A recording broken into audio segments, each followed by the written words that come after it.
Kikank. Kikank. I love it. I love the kikank. Well, hello.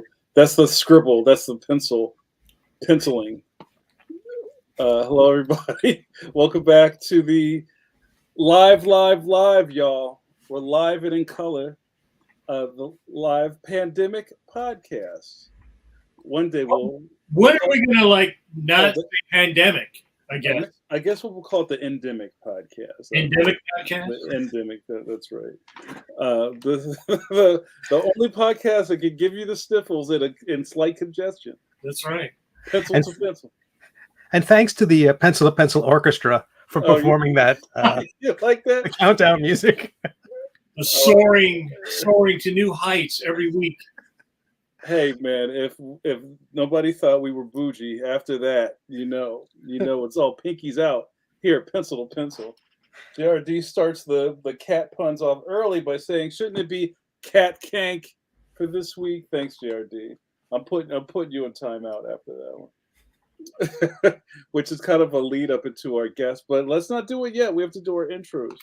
Welcome all and sundry to the podcast. We are here every Wednesday at 8 p.m. EST. This is a live stream /podcast/ fly on a wall pro conversation between expert cartoonists that you get to interact with. My name is JAMAR Nicholas, Philadelphia's favorite son. And I don't know what's my nickname tonight. The Grand Poobah of indie comics, one of my oldest. Steve, do you remember when they used to call me that back in the day? Oh yeah, absolutely. And I didn't give myself that one either. Who gave you that? I think that was Calamity John Morris started calling me the Grand Poobah. Isn't that crazy? I thought it was the Royal Order of Water Buffaloes. Yeah, get the hat with the crest on it. You should have like that big bison hat. I did have a fez at one point. I don't know what happened. I remember that. When I first met you, I think you had a fez. I think I had a fez because my crew, the Philadelphia Cartoonist Society, we all had fezzes. We're very well-learned, well-read cartoonists. Did you have a little mini car? You'd all come in the same Shriner. You know what? We were on vacation and we were in Bar Booth,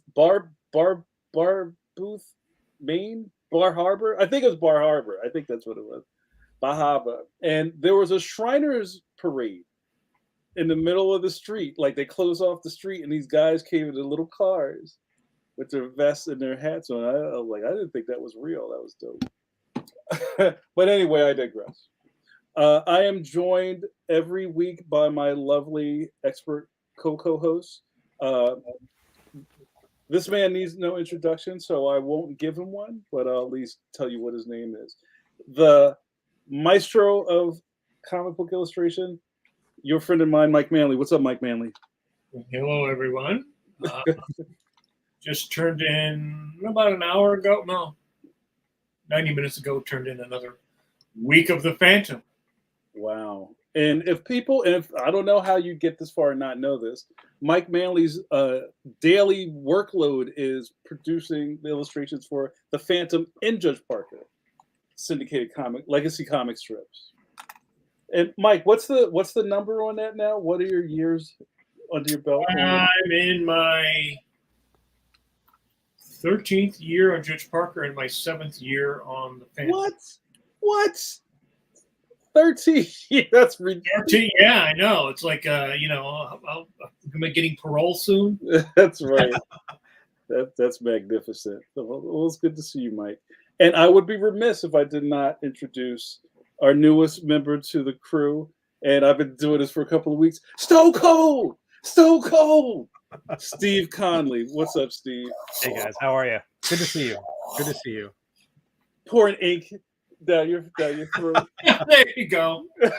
Flammable ink. That's right. So, Steve, tell me if I'm wrong, but you just launched a Kickstarter and it's already been funded today. Is that true? I did. It's for the gaming side of the world. I didn't want to drag that into our comic side. Come on. No.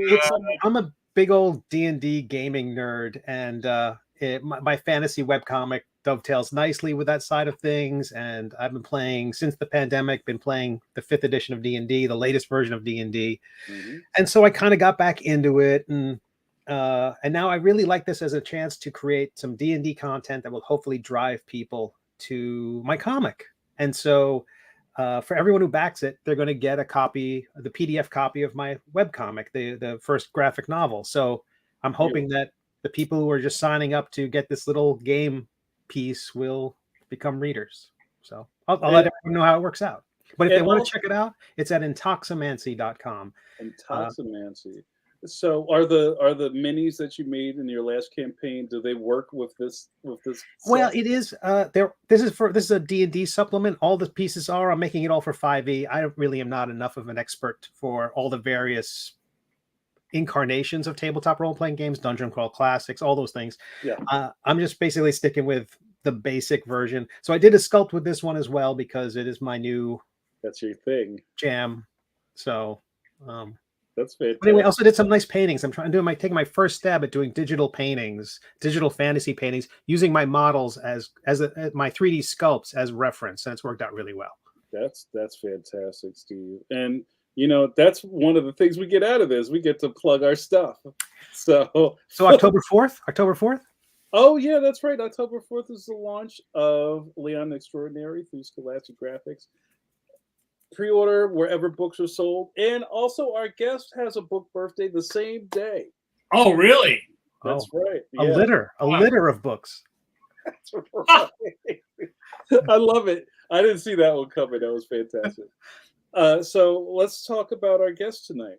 So, I'm trying to think of people that go like this far back with me from the essence of us starting comics, and this guy and I are thick as thieves, and he's had a storied career from comics. What do they call that?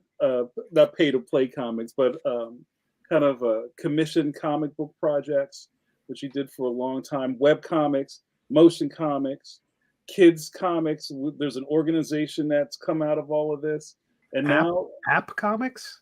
He had an app. He did. Oh, he did. Yeah, he had app comics too. Forgot about that. Yeah. And to now where we are, where this young man is now in a really fantastic foray into book publishing in Kidlit, who has a middle grade series called Max Meow : I like colons. Pause. Cat Crusader. Through Random House, which is that's a fantastic deal, and we're so proud of him.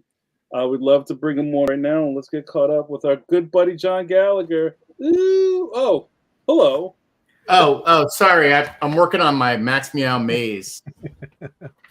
So luckily I got a whole bunch of these, so I can get through. I can never solve it. But hey guys, John, how you doing? Hey John, was that your was that your free comic book day? It was. Yeah, pull that up. I'll put it on the screen. Yes. This free comic book day edition came out this year because I whined a lot to Random House to make sure that they were good to the comic shops, because that's the comic shop owners helped support me when I was just hand selling the comics from store to store. Wow, that's fantastic. Did you have a briefcase full of excuse me, sir? I think I had a big box from Brenner Printing, which was the indie printer of the day, and walked around, pulled out 5 copies and dropped them off and at different shops, and surprisingly, got a lot of support from retailers. Although I have to say that first book that I did, Buzzboy, most people said, "Yeah, I discovered your book in the quarter bin at my local comic shop." And I was sort of like, hey, that's, I'll take that as a win. So. Yeah, wow. And you've made it all the way. I actually like that when you've made it all the way through the system to you're in the quarter bin. You know what I mean? Yeah. Bargain hunters, how many comics did you buy as a kid if your local comic book store had 10 cents, 15 cents, $3-4, Yeah.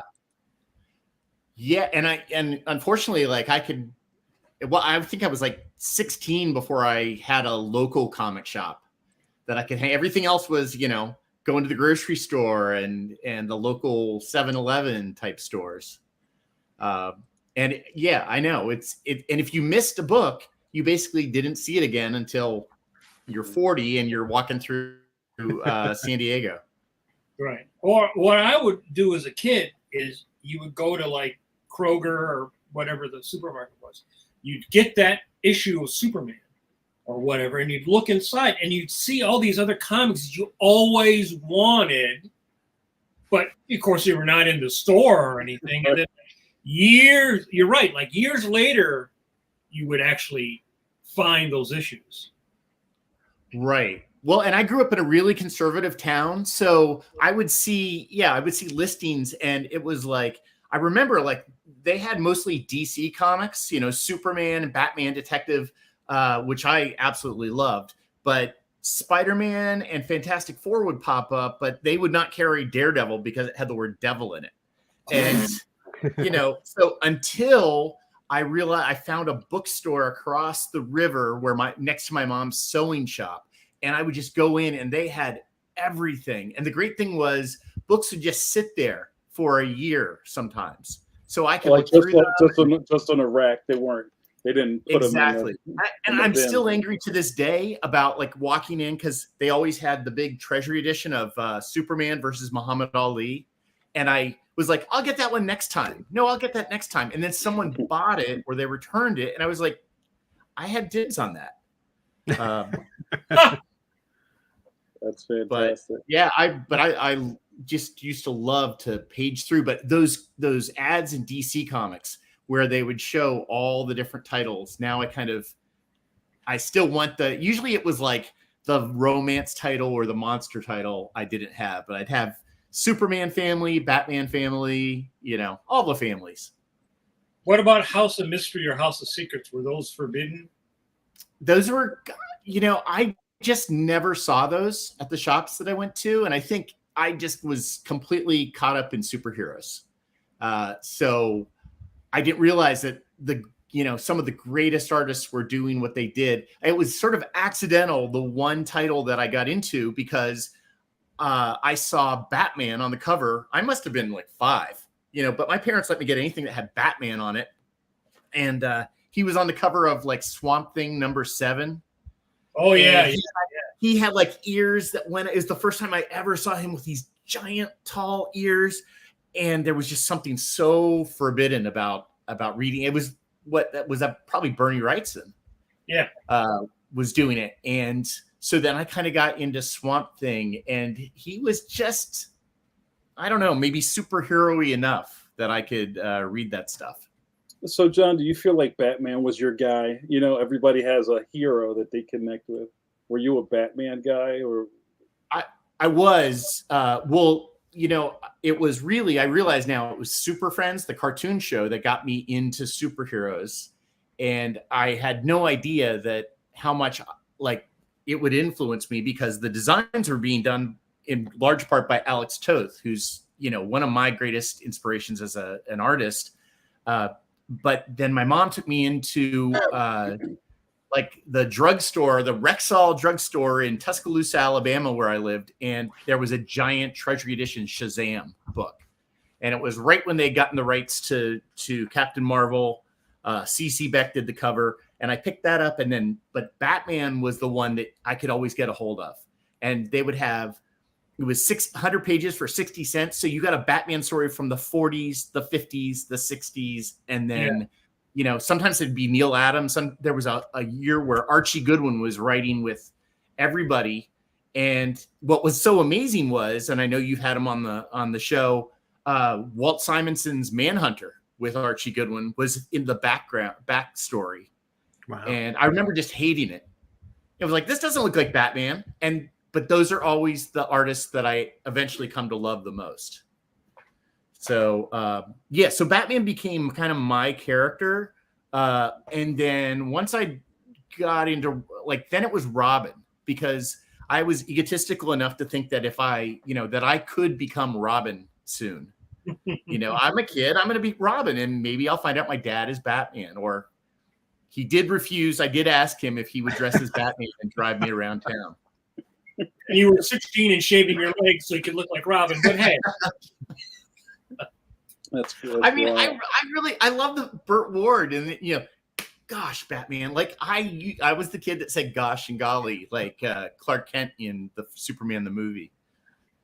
That's so funny. But also, Robin packed a mean right hook, right? He did, and I mean, it'd be so wholesome, but also he'll knock your teeth out. right. Which I And think- I think that was part of it. Is I saw this ability to. Maybe there was this inner rage I didn't know that I had, but yeah, he got to kick people's butts. Because you know, I always say, like, writing for young people as I do, is they're much more aware of the injustices of the world. So I just wanted to make the world a better place, and thought somehow, yeah, wearing an acrobatic outfit would be a good idea.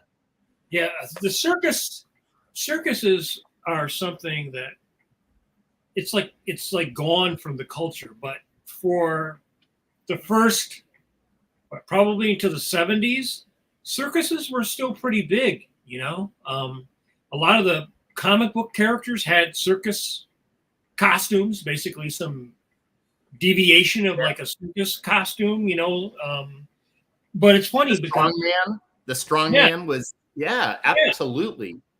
but you see it now. It's a sort of like, I don't know, Barnum and Bailey, and I guess, like, you know, having animals doing tricks is like, oh, that's like mean now. That's like frowned upon, I guess. So Well, Ringling Brothers is out of business now. yeah. Well, they just announced that they're coming back. I only know that because their headquarters is down here. Huh. They're coming back, but they're not going to, I don't think they're having any animals. It's more of like a juggling clown. And they love those, you know, the motorcyclists driving through the big ball. So it's more like this. Did you have this? Well, this was a Pennsylvania thing. Every year, the FOP, and I think it was the fire union, would do the stunt show.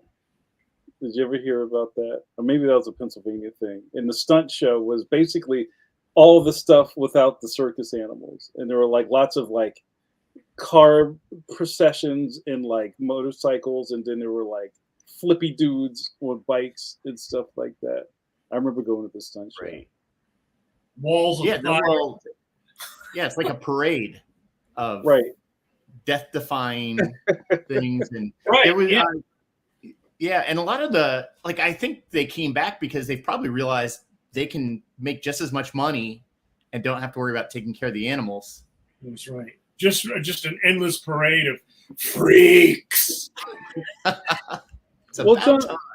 Well, John, you know, I think one of the coolest parts about all of our relationship with you, and Mike kind of touched on it, is that you probably tapped your toe on every base in the industry, from being a publisher, being a self-publisher, being, you know, running anthologies, working with other creators, doing, I still can't remember, what are these things called when people commissioned us to do Custom comics. custom comics. Thank you. Yeah.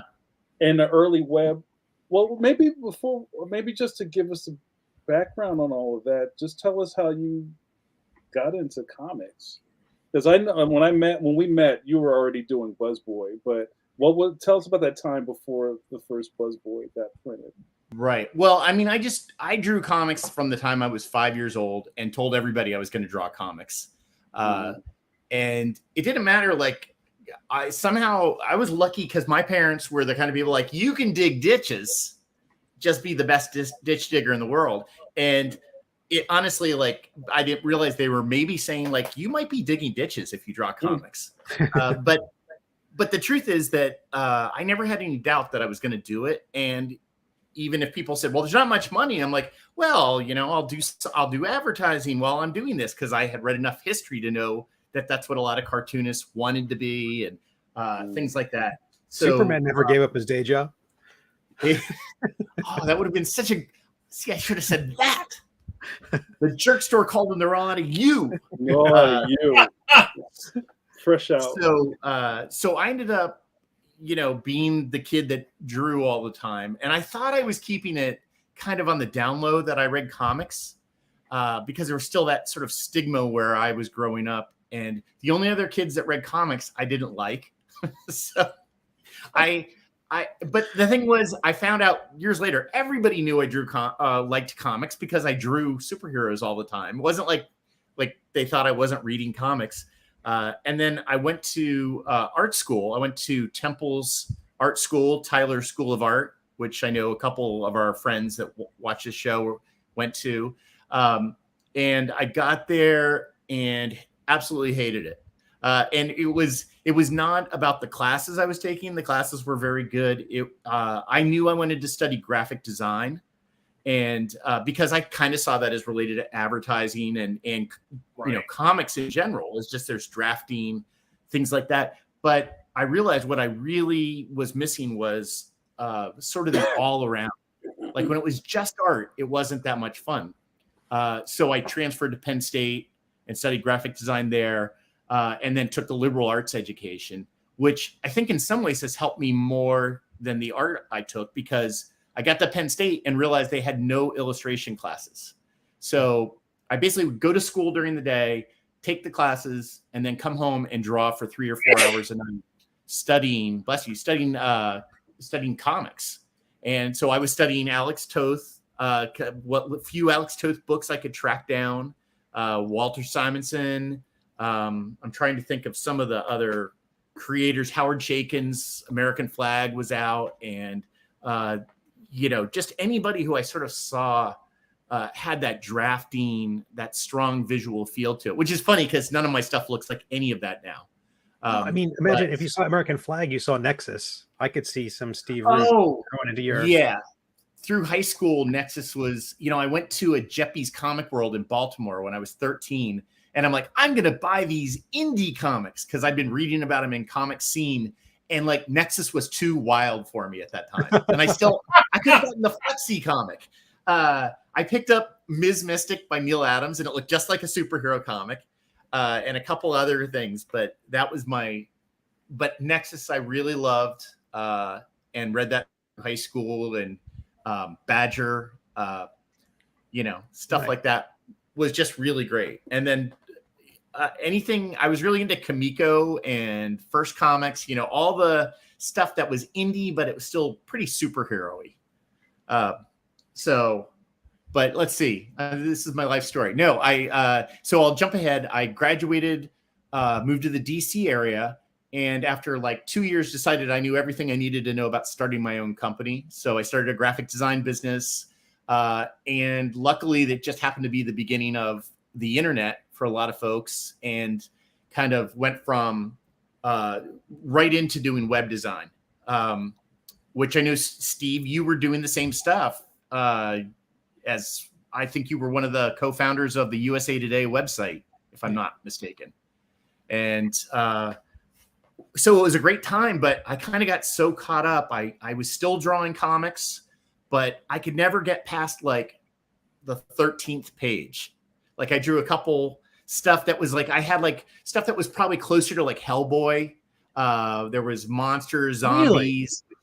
Really? Yeah. And cause I'm really happy because we all know zombies isn't very popular anymore. So, really like most things, I got out of that before it really took off. So I finally just hit a point because I thought I had been sending stuff into Marvel and DC in college. I got a really great encouragement letter from Innovation Comics about this series I had that was called Nowhere Man. And it was sort of about an eternal warrior.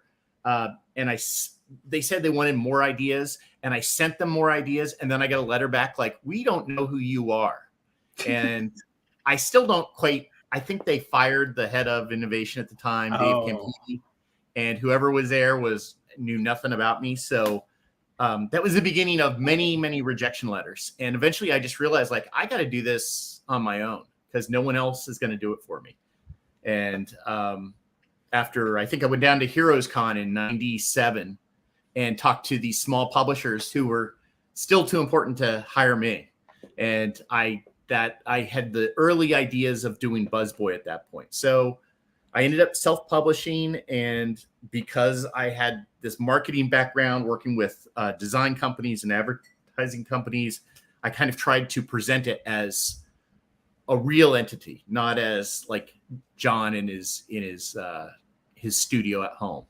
So did you have like a British lady answering your voicemail, like the whole thing? No, I did not, but I did say, I remember just sort of even like my graphic design company, it was just me for the first 2-3 years. And then I had a couple employees for a while, but I would not let people say I was a freelancer, because immediately you kind of got treated like less. So with Skydog Comics, as I called it, you know, I tried to present it. And again, this was one of those things where, and Steve, I think this was true of you too. It's like I had a website before DC Comics for BuzzBoy. Sure. And it was Comics, such a, you know, Comics was pretty late to a lot of that.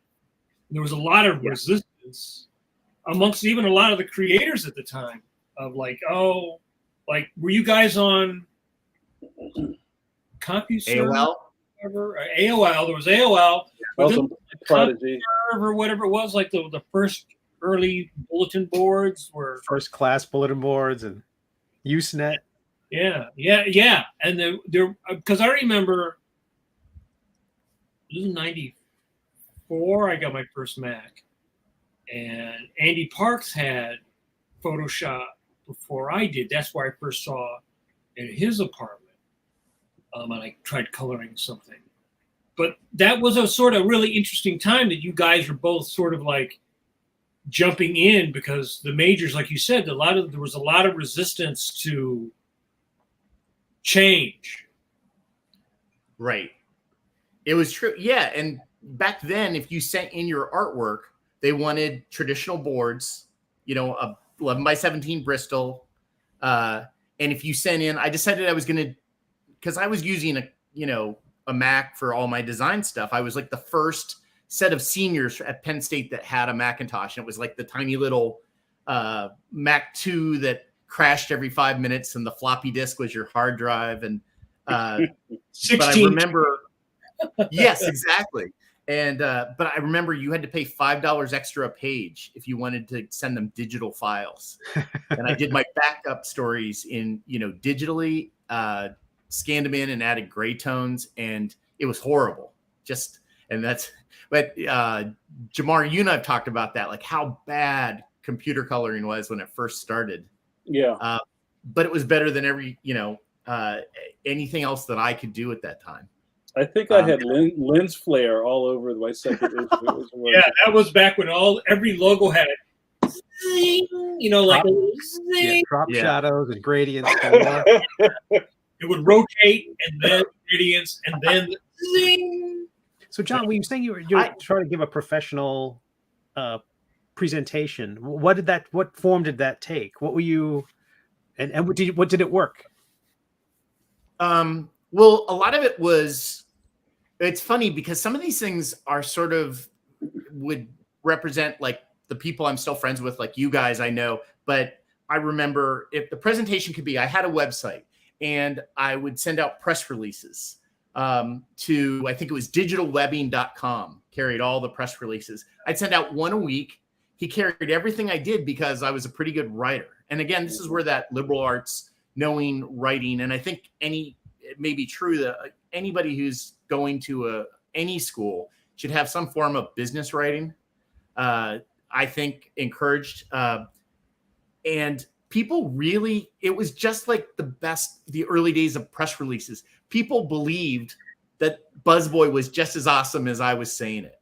And it was, and then if I went to a show, even like a tiny little one-day show, like what was the Philadelphia Comic-Con was the first show that I did. I actually was standing behind my table, and I was the only person there that was standing behind my table. Everybody else was sitting down, hiding their face. And that's not really the case anymore. I think people are much more aware of the importance of that. Yeah, there were none of those retractable banners back then. It was just, it looked Shantytown. Yes. It was like Mm-hmm. not Yeah. a great look. Right. It reminds me of the late Chris Yambar, who I met at those shows. Right, that guy could sell, what was the old saying? Ice to Eskimos or whatever. Yeah.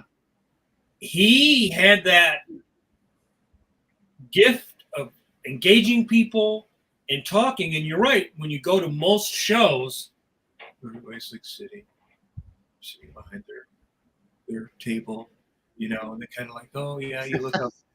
Then people come and block your table, Right. So yeah, I mean, you're coming from you're bringing advertising into. You're a businessman doing business. Your business is your product, cartooning. Mm-hmm. Yeah. Do you Well, guys and actually, feel- Oh, I'm sorry. I saw that comment that popped up by Tim Ogline, deliver the hook, sell the book. And Tim and I we met in a summer arts program in high school. We actually went to Tyler School of Art together. And Tim was, I believe we called him my marketing director for Skydog, because he used to come to some of the shows. And he was another guy who was really great at selling stuff. And now I believe, Tim, if I'm not wrong, you have your master's in business. He went back to business school. So, but yeah, it's so important. And the amazing thing was it would just set you apart from everybody back then. Yeah. You So guys, sorry, Jamar. and Tim there, you guys look so put together. It was like it was like people who were just sort of aimless. And then you guys were just like on it the whole time. It was great. Mm-hmm. Thanks. Yeah, I think that is almost understated. I mean, now it's baked into kind of like the history of a lot of us, like, oh, well, we had this mix of guerrilla marketing and going to the library and trying to figure out how to run a business, and then, the cartooning, I don't want to say came second, but just surviving as a business person was so paramount to what we were trying to do, especially at that time, and you didn't have the static that you have now with like 1,000 people on Twitter posting these amazing illustrations and all that other kind of stuff. But, I think it's a testament to say that we're all still here. So something must have gone right. Well, you something that's very important, which is good, clear writing in your communication.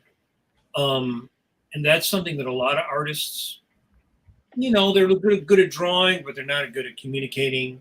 They're not good at writing. I mean, I know that as a teacher, a lot of college students, when you ask them to write a paragraph for their story, it's pretty rough, And the other thing is if you're a businessman dealing with a businessman, they treat you differently than if you go like, I'm John Gallagher, artist. If you say I'm Skydog Studios Incorporated, you automatically are on a different playing field. Yeah. It's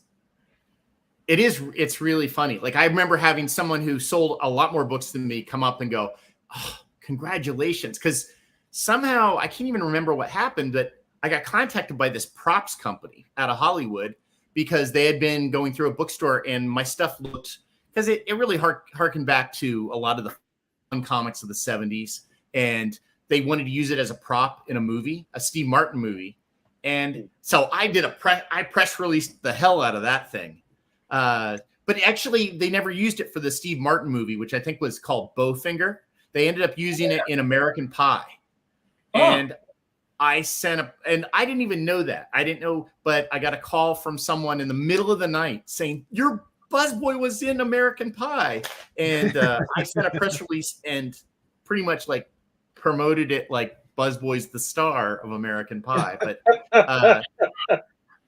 and because for me it was, if I could just get them to come over and talk to me, that's good enough. And I was working with all these .coms who I'd help them do set up for trade shows, and they didn't even care about sales. And the fact that they acted like they didn't care sometimes made them really like, oh, I want to hang with that guy. He's losing a lot of money.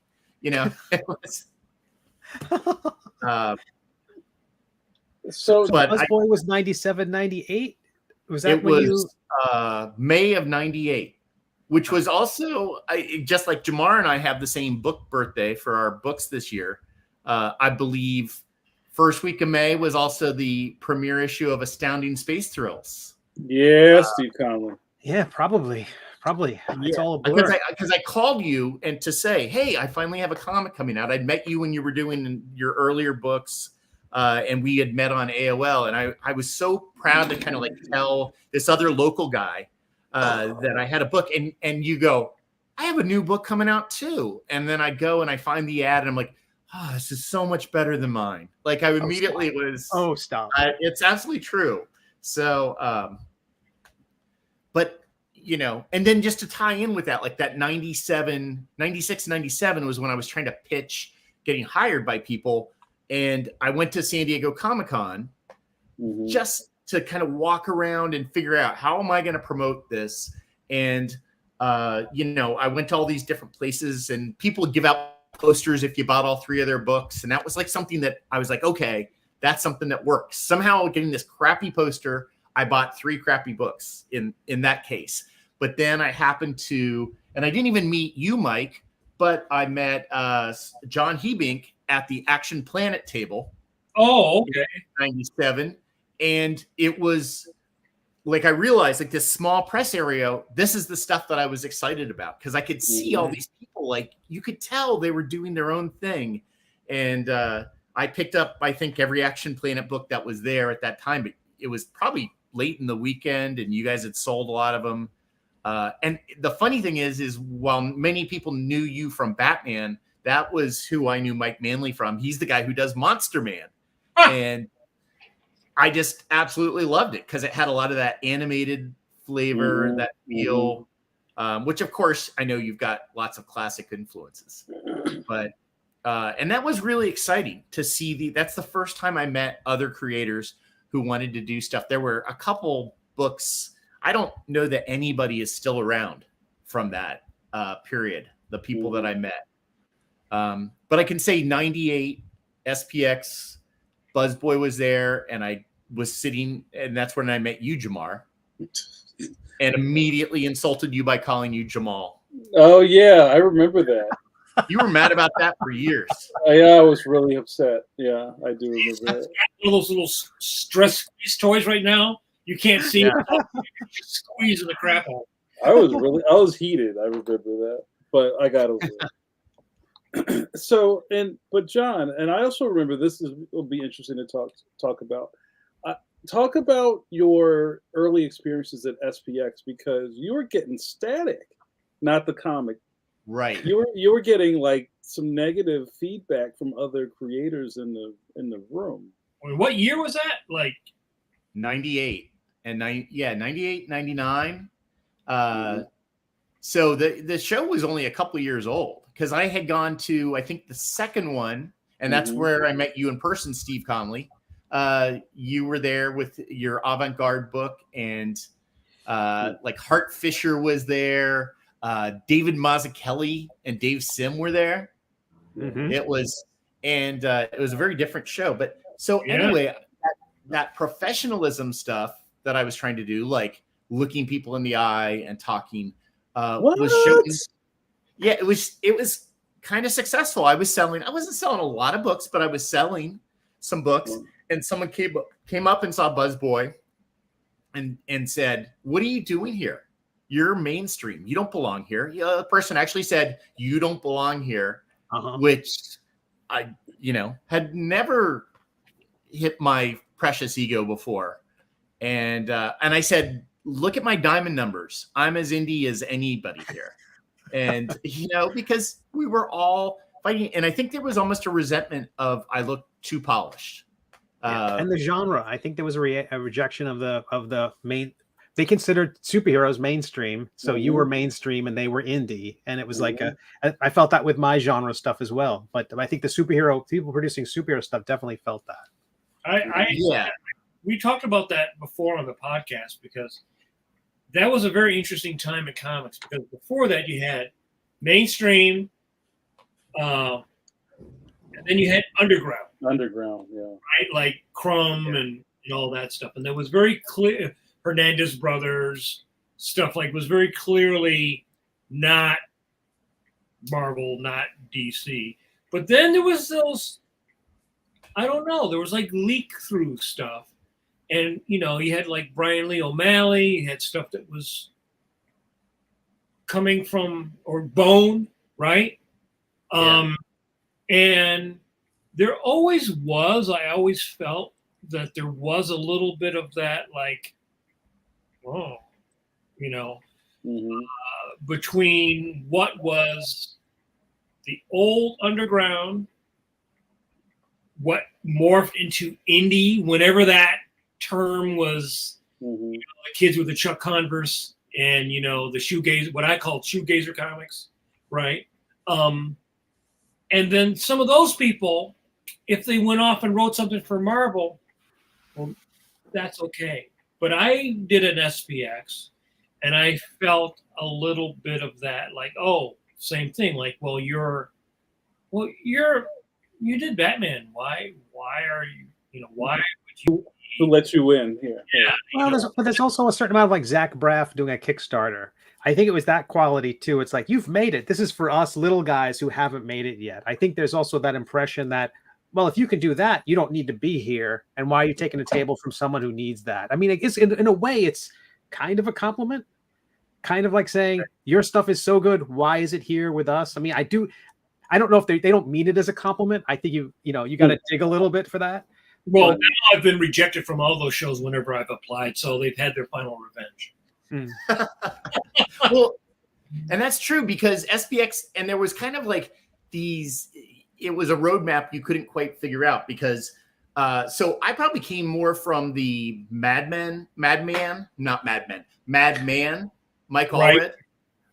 Jeff Smith was doing Bone. At the time, there were no, like, I just wanted to do a book, and I was like, what is there not a lot of right now? And Bone was the only book, kids book, as they were calling it, even though he never considered it like that. He never called it a kids book. Yeah, so I actually was like, you know what? I'll do a kids book, you know, and then maybe I'll do a detective book, and then I'll do a Western. You know, I wanted to do everything. And it was funny because I was focused on the genre, and it turned out to be, my focus was going to end up being the audience. And, but I remember, but Frank Miller came to SPX, and that was okay, because somehow he transcended. It was the Laurence Olivier of comics. He sells tickets. Yes. Yeah, that was it. And Scott McCloud was there, and somehow he got a pass too, which I'm completely fine with. Maybe because he had written essentially the great textbook of comics at that point, with understanding comics. Yeah, I don't know. I just always felt like there was a pecking order, or there were definitely camps, and now it's all blown up, right? I mean, it's all because the big movement of readers for the books that you and Jamar are doing is completely outside of that whole little, you know, shell game, you know, where it's like, oh, if you've drawn Batman, you can't be part of our club.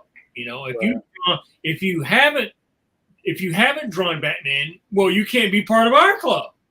You know, right? You know, it's sort of a weird thing, because to me, I just like comics. So what's the difference between Warren magazine, Cartoons? Remember that magazine, Cartoons? And Adam Warren, right? And that magazine. I mean, if you like art or good cartooning, it's just cartooning, you know. Well, I guess that stuff. I guess you have to have encampments, right? I think because we're all fighting for such a small piece of land that there's no way that you can all just be in the same space, just, you know, singing the gospel of comics. Like, there has to be this, there has to be that. There has to be heavy metal. There has to be. Decides that? Who decides you are indie cred? You're not indie cred. You're mainstream. You're a whore.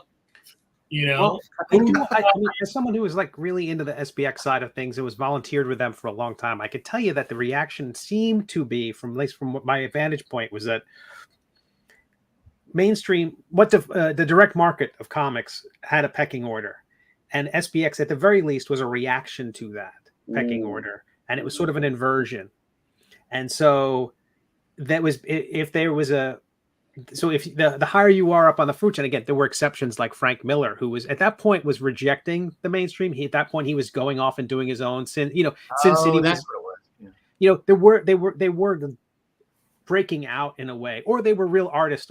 That was always the way out. Mike Mignola was a guest of SPX, Mazzucchelli, guys like that, you know, Rubber Blanket, things like that distanced you from the. So anyway, I don't want to digress on that way, but I do think there probably is a way, or there's probably a paper in it somewhere, you know, you could write that would, but I do think it was kind of an inversion of the rules. I don't think they were inventing it as much as they were reacting to the top 300 of Diamond. Right. Well, and you know what, and I should add too, because the end of that story is I didn't go away at SPX. In fact, I became a volunteer. I was on their board for a while, and somebody actually came up to me who had like not a great show, and he had, his stuff was probably a little more, it was like a ninja assassin. He goes, how do you do it? Like, you have a lot of people. And I go, you know, I think they just realized I'm not going away, so they better just buy my book. And I was just sort of like, it was just a pure spite that I was going to keep going there.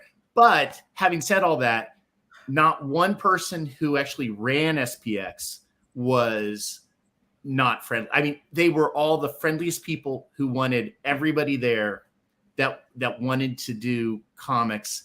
And just about every one of them read every kind of comic. They read superheroes. They read indie stuff. And Greg McElhatton, who was one of the presidents or CEOs or whatever it was, the director, he even made a speech saying, like, anybody who says that this or Buzzboy doesn't belong here doesn't know what SPX is about. So I have only nice things to say about it, because I was embraced by the people that were important, and you're always going to have people who don't like your stuff. And I go to SPX now, and I'm very, very excited by the level of talent, but people who look you in the eye, and they're young people. And I do think that some of these people are being taught better about being artists, the business of art. Well, you guys kind of paved the way. I mean, just think of how easy it is for you to now draw your comic, find a printer who will print it, ship it. You can get 5 copies if you need, right? You can get 1 copy, right? You can get it in full color if you want. I mean, all these systems of being able to get your vision out there, even on the internet, are so well paved and well lit now. Well, you guys were figuring it out, you know, as you were going along back then. Yeah. And I think, well, there was a little bit of chatter in the chat room about, and JRD had a question about that fight for land. That I want to talk about this for a second. JRD said, "Are we fighting for land, or do you mean tables at a show?" When I talked about everybody, you know, being on this one landmass, like Secret Wars, like we're all a battle world or whatever. And but I think it was less about tables at shows, because there weren't that many shows, and I don't think it was like, hey, I want to be at SPX, so Gallagher's mainstream, you shouldn't be here. I think it was kind of like a identity crisis that was happening all through comics. You know, you have, you know, to speak to Mike in this way, but Mike was a mainstream dude, right? And that's kind of low key what everybody always aspired to be, even if they wouldn't admit it or not. Everybody wanted to work at DC. Everybody wants a steady paycheck. There's no cartoonist that doesn't want a steady paycheck. Well, I think the fandom of being a comic book artist, that's the last part of it. You know, none of us have been in this to get rich, you know that. But I think, you know, just the base of, oh man, I really want to draw Green Lantern, you know, and then it all kind of filters down from there. But I think now in 2022, and we've talked about this on the podcast, there are so many generations of cartoonists who didn't grow up reading the same material, or who read manga, or who just read newspaper strips, or read collections in the back of Barnes and Noble. And how many generations have there been since the Borders girls? You remember you would go into Borders and there'd be all these teenage kids on the floor reading. reading. how many years ago is that now? Right. Like, it's like at least one, if not two generations back now. Yeah, yeah. You So, know? but the SPX of that time, where there weren't a lot of things like it, and I think the fight was more for kind of what's our identity. I guess we need to defend this indie thing, against these intruders. And I'll tell you and I don't want to take over your time, John, but I remember, if you talked to me back then at that time, I had a very strong opinion about the railroad track going through comics. There were the mainstream guys and indie guys.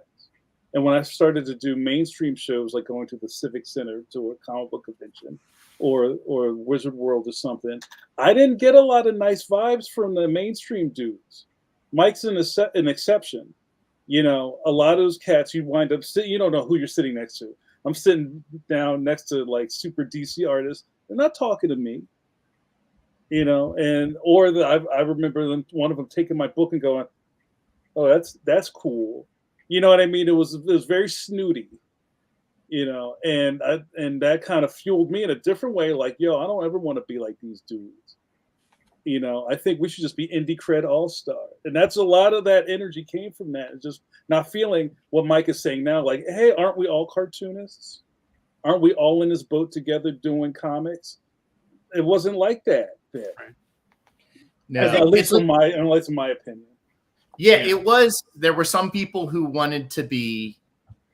It's what it was. It's like the guy like, I knew REM back before they were big, and you don't deserve to.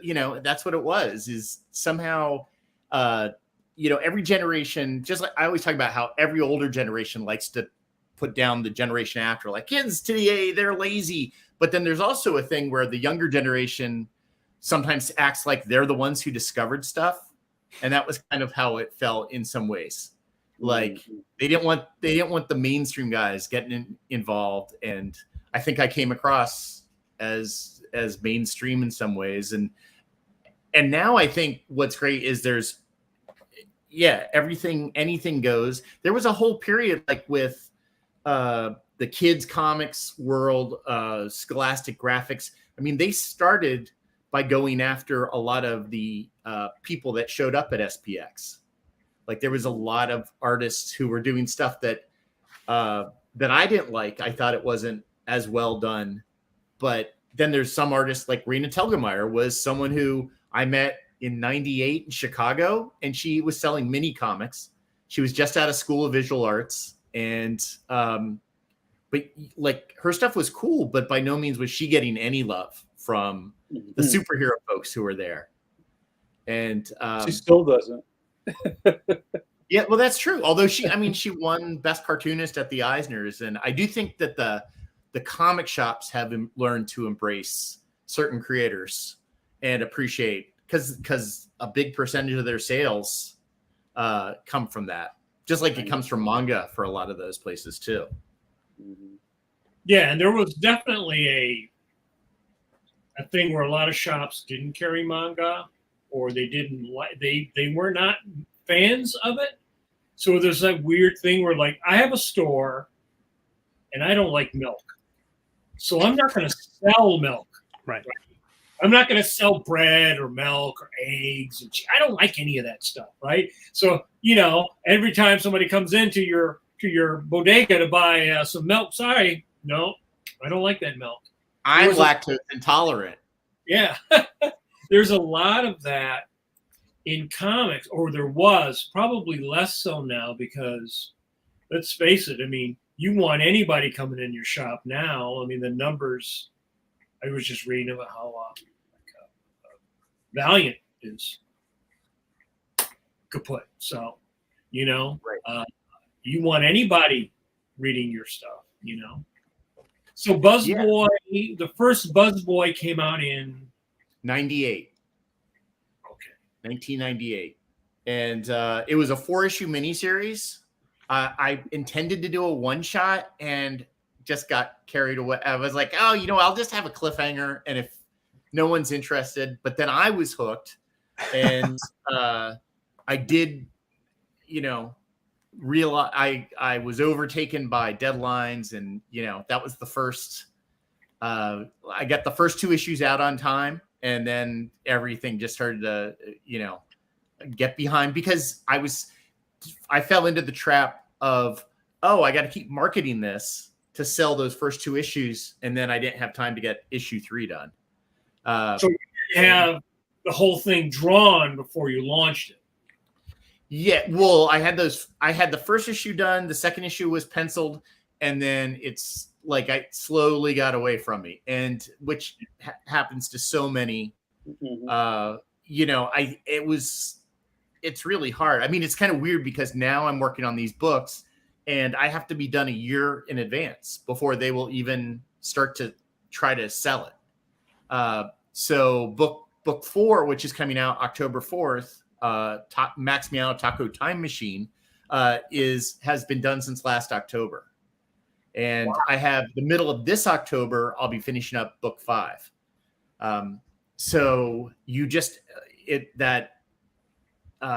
immediate payoff of getting that book out there. I mean, we used to get our books done, and 2 weeks later you'd have comics in your house. They wouldn't necessarily be in shops yet, but that was great. And then the internet, when I started doing web comics, that was awesome because I could do 3 panels, and sometimes I do it that day, and in 30 seconds I would start getting people emailing me responses to it.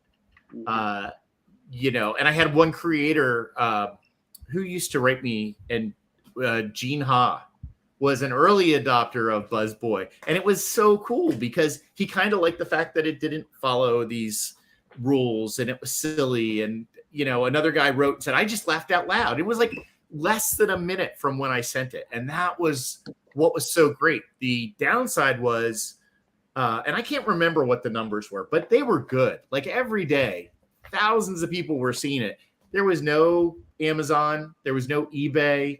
There was no PayPal, not eBay, but PayPal. There was no way that I knew how to monetize it unless they sent me a check, and I had to send them. And then halfway through, I lived in New Zealand for a year. So I would have to ship stuff from New Zealand to get it to people. Imagine if they were Patreon back then, John. Imagine. Completely. And that's one thing I do love. Like, you could set up a Substack or a web page and a Patreon in all that in an hour and share your comics. And that's like, in some ways, that's what's so great is it's just like you were saying, Mike, there's so many tools that are out there. The problem is everybody's using those tools. So how do you set yourself apart?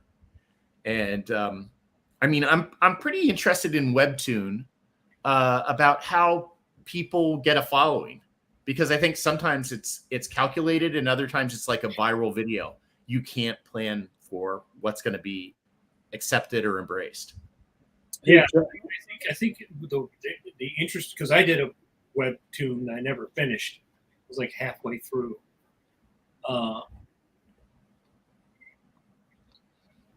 It's one of those things where I think readers decide, like, oh, I like, there's like 1,000 things, 1,000 arrows fired at that wall every day, right? And so, let's face it, 990 are not going to be that successful.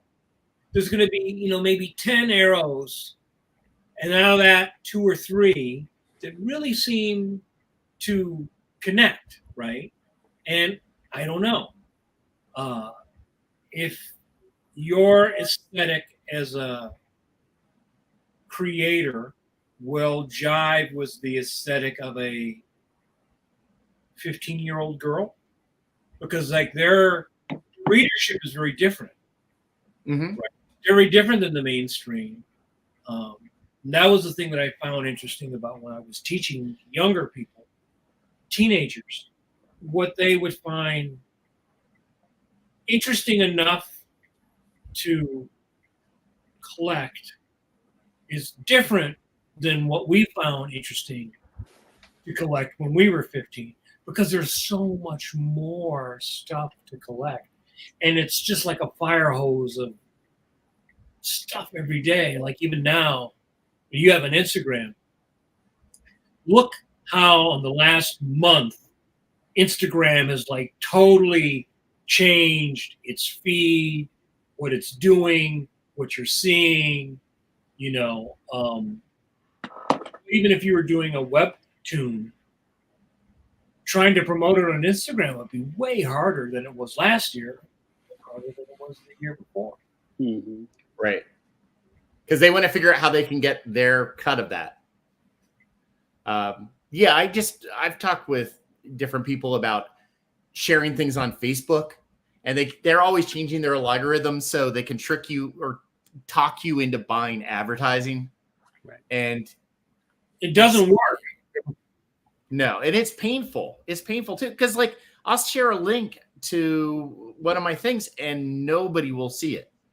But then I'll post something very arbitrary and then that's everywhere. And it makes no sense. And so I think that with that chaos, people want someone to advertise. And sometimes you can see when someone's been advertising stuff, like they've gotten caught up in it. Just like it's like the guy you would see at San Diego Comic-Con. Because, you know, we'd set up and we'd have our homemade banners or we'd have good, you know, the pop-ups. You'd see that one guy that hired the convention to build him a booth and print stuff out. And it was like, I actually remember one specific guy who had done a 3-issue miniseries and he spent $20,000 just for his booth at Comic-Con. Oh and it was one little booth and it was the worst aisle. It was like bad feng shui that year. Nobody would walk down that aisle. And it was like some of my friends were right next to him and they had great stuff. And they said, yeah, for some reason, the flow is such that nobody's going down this aisle. And that's a nightmare. Some of that's out of your... Yeah, I remember there was this guy who contacted me about doing a comic. And he was like a magician. And he had like some kind of a show on TV for a while. And then he wanted to do a comic version, sort of animated style, like that thing. And then that kind of all, because I mean, most people who go to San Diego, even John Morrow, if you break even, if you pay for your plane ticket, your hotel, your shipping, that's a win because you're promoting, you're getting your stuff out there. The idea actually of going now as an artist, with rare exception, to San Diego, I mean, what does Alex Roth's booth cost you? Yeah. Oh my gosh. His monolith, yeah. Right. All right. I mean, that giant. I mean, how many prints do you have to sell to even break even? 3. Right. You know? Well, he's got $7,000 paintings of Green Lantern, and he's got to sell what, like 3 of those. You got to sell more than that. You know, you got it. But you know, I mean, I think that what's important is that for young artists is to take that page of not only having your craftsmanship, but also having your business stuff down, right? Knowing how to write a press release, knowing how to talk to people, spell check. You know? We laugh, but I mean, I get stuff every week, especially like in the fall for some reason and in the spring where people are graduating and looking for a job. And even though my website is like a bajillion years old and way out of date, they go, oh, here's a guy that published, and they write me a letter and want to send me their, but their writing is just, it's terrible. It's just awful. And that sort of leaves a bad impression. You think like this guy can't tell the difference, or this gal can't tell the difference between there and they are, right? What is, you know, do you really want to see the art? And no one's going to read their story. Yeah. So let's try to get back on the horse with John here. So, John, you spent maybe a decade or more promoting Buzzboy comics and ephemera, right? So tell us about that journey, because I know a lot of people who knew you were the Buzzboy, you're Buzzboy, before they even knew what your name was. Right. Tell us about tilting at that windmill and what made you decide to kind of like change directions? Well, I was getting recognized for doing kid-friendly book, a kid-friendly book. It's funny because what I considered kid-friendly then, when I first started, I am embarrassed to think like I had way too many jokes that were essentially like hidden Chuck Jones, Tex Avery style things that I just hope no parent goes back and looks at. And like the wolf who represents an erection in the cartoon. I honestly have a panel where I have a character pointing at Buzzboy's like mid area and going, check out the big belt on Buzzboy. And it was like, there's like a Pulp Fiction reference but what was great was I was doing the stuff I liked and people enjoyed that. But I kind of hit that point where I needed it to become something better. And through talk on a discussion room, I met up with Rich Faber, who all of us know. And Rich was an inker who had done work on Teen Titans and Steel and different stuff. And we just wanted to work on something together to pitch. And we came up with this idea called Roboy Red.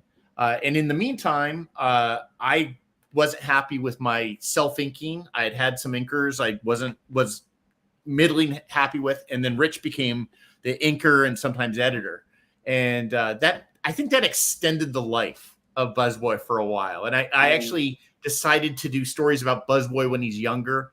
And that was sort of an offshoot because in the middle of all that, there was actually interest from Cartoon Network about Buzzboy. And it was like a 2-year dance. And luckily I had been warned and helped by friends like Mike, introduced me to Jean-Marc Lafisier, who checked out the contract or all the things they were talking about. And he's like, this will probably not happen. And if it does happen, you'll be very unhappy with the money. But let's say it does happen and you're unhappy with the money. The next time it will be that much easier. And he had prepared me that this is not going to happen. And after a year and a half, they called me up. They kept checking in with me. They call and they go, okay, we want, like they were the ones who said, can you do Buzzboy is younger? And I'm like, well, he was a sidekick because he's supposed to be 19 or 20 when I started. Then I just told an earlier story and they had me change all these things. And basically to make it like Teen Titans, the original Teen Titans cartoon. And then they called and they go, we're going to show it to the president tomorrow of Cartoon Network. And they said, we'll call you right after the meeting. So I get no call and I forgot about it. The next day I get a FedEx with every single piece of material that I had ever sent them with a form letter saying like, thank you for your interest in Cartoon Network. We're not going to, so I was kind of extending Buzzboy's life because of that. So then I found some success in collecting these individual issues into book form because that's when graphic novels were first taking off. You're doing early trade collections. Yeah, I think it was like 2002. I had a trade of my first 4 issues of Buzzboy, and that was right when Diamond Books was starting. They were trying to get into bookstores, and talking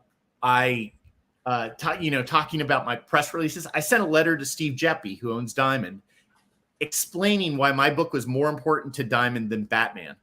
And it was, because I said, a kid can walk into a bookstore and pick up Batman, and it could be a rated R Batman or it could be a G Batman. Nobody knows, but they will always get a family-friendly Buzzboy. So this is why you should support me. And I was one of the first people picked up, and it sold thousands of copies. I mean, it sold really well. And right around that time, libraries were picking them up. Was that the Oming cover version? Yes. Mike Oming did the cover for me. He was nice enough to do that for me. And that really, really helped. He and I had met a couple years before, and we're talking about, our similar influences. So he was great. And I had another cover for the next book by Neil Vokes, who's another person I'm a big fan of. And but we did a Roboy Red trade as part of a Kickstarter with Jamar, who did his first Leon book as part of that. And that was the early days of Kickstarter. So just like the early days of web comics, and I got out of there before it took off.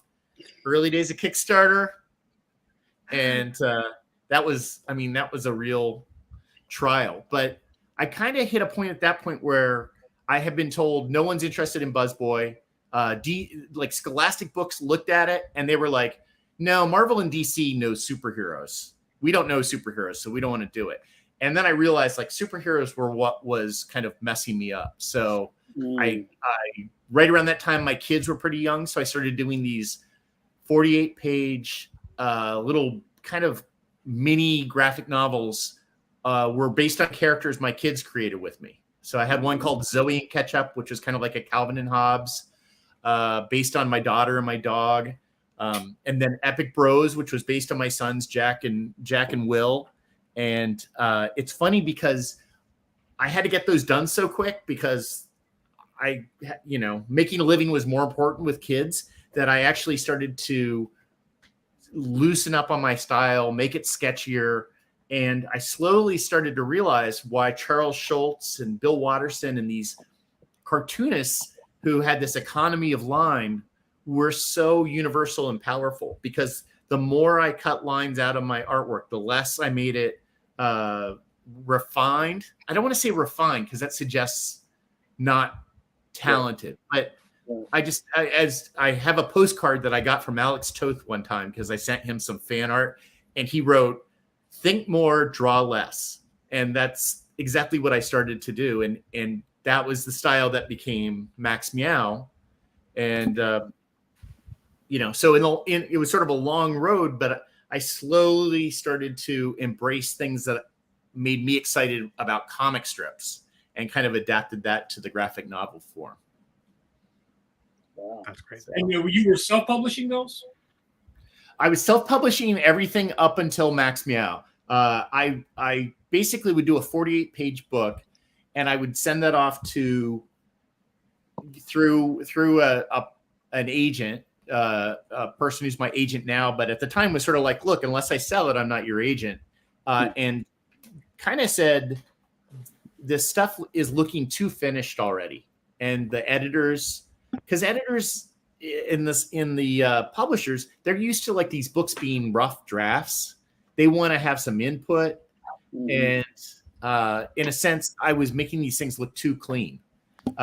So with Max Meow, I came up with the character through an after-school class I was drawing. We called him Captain Cat, and it was a bunch of students. And I said there were always those kids that knew just what they wanted to draw, which was like how I was as a kid.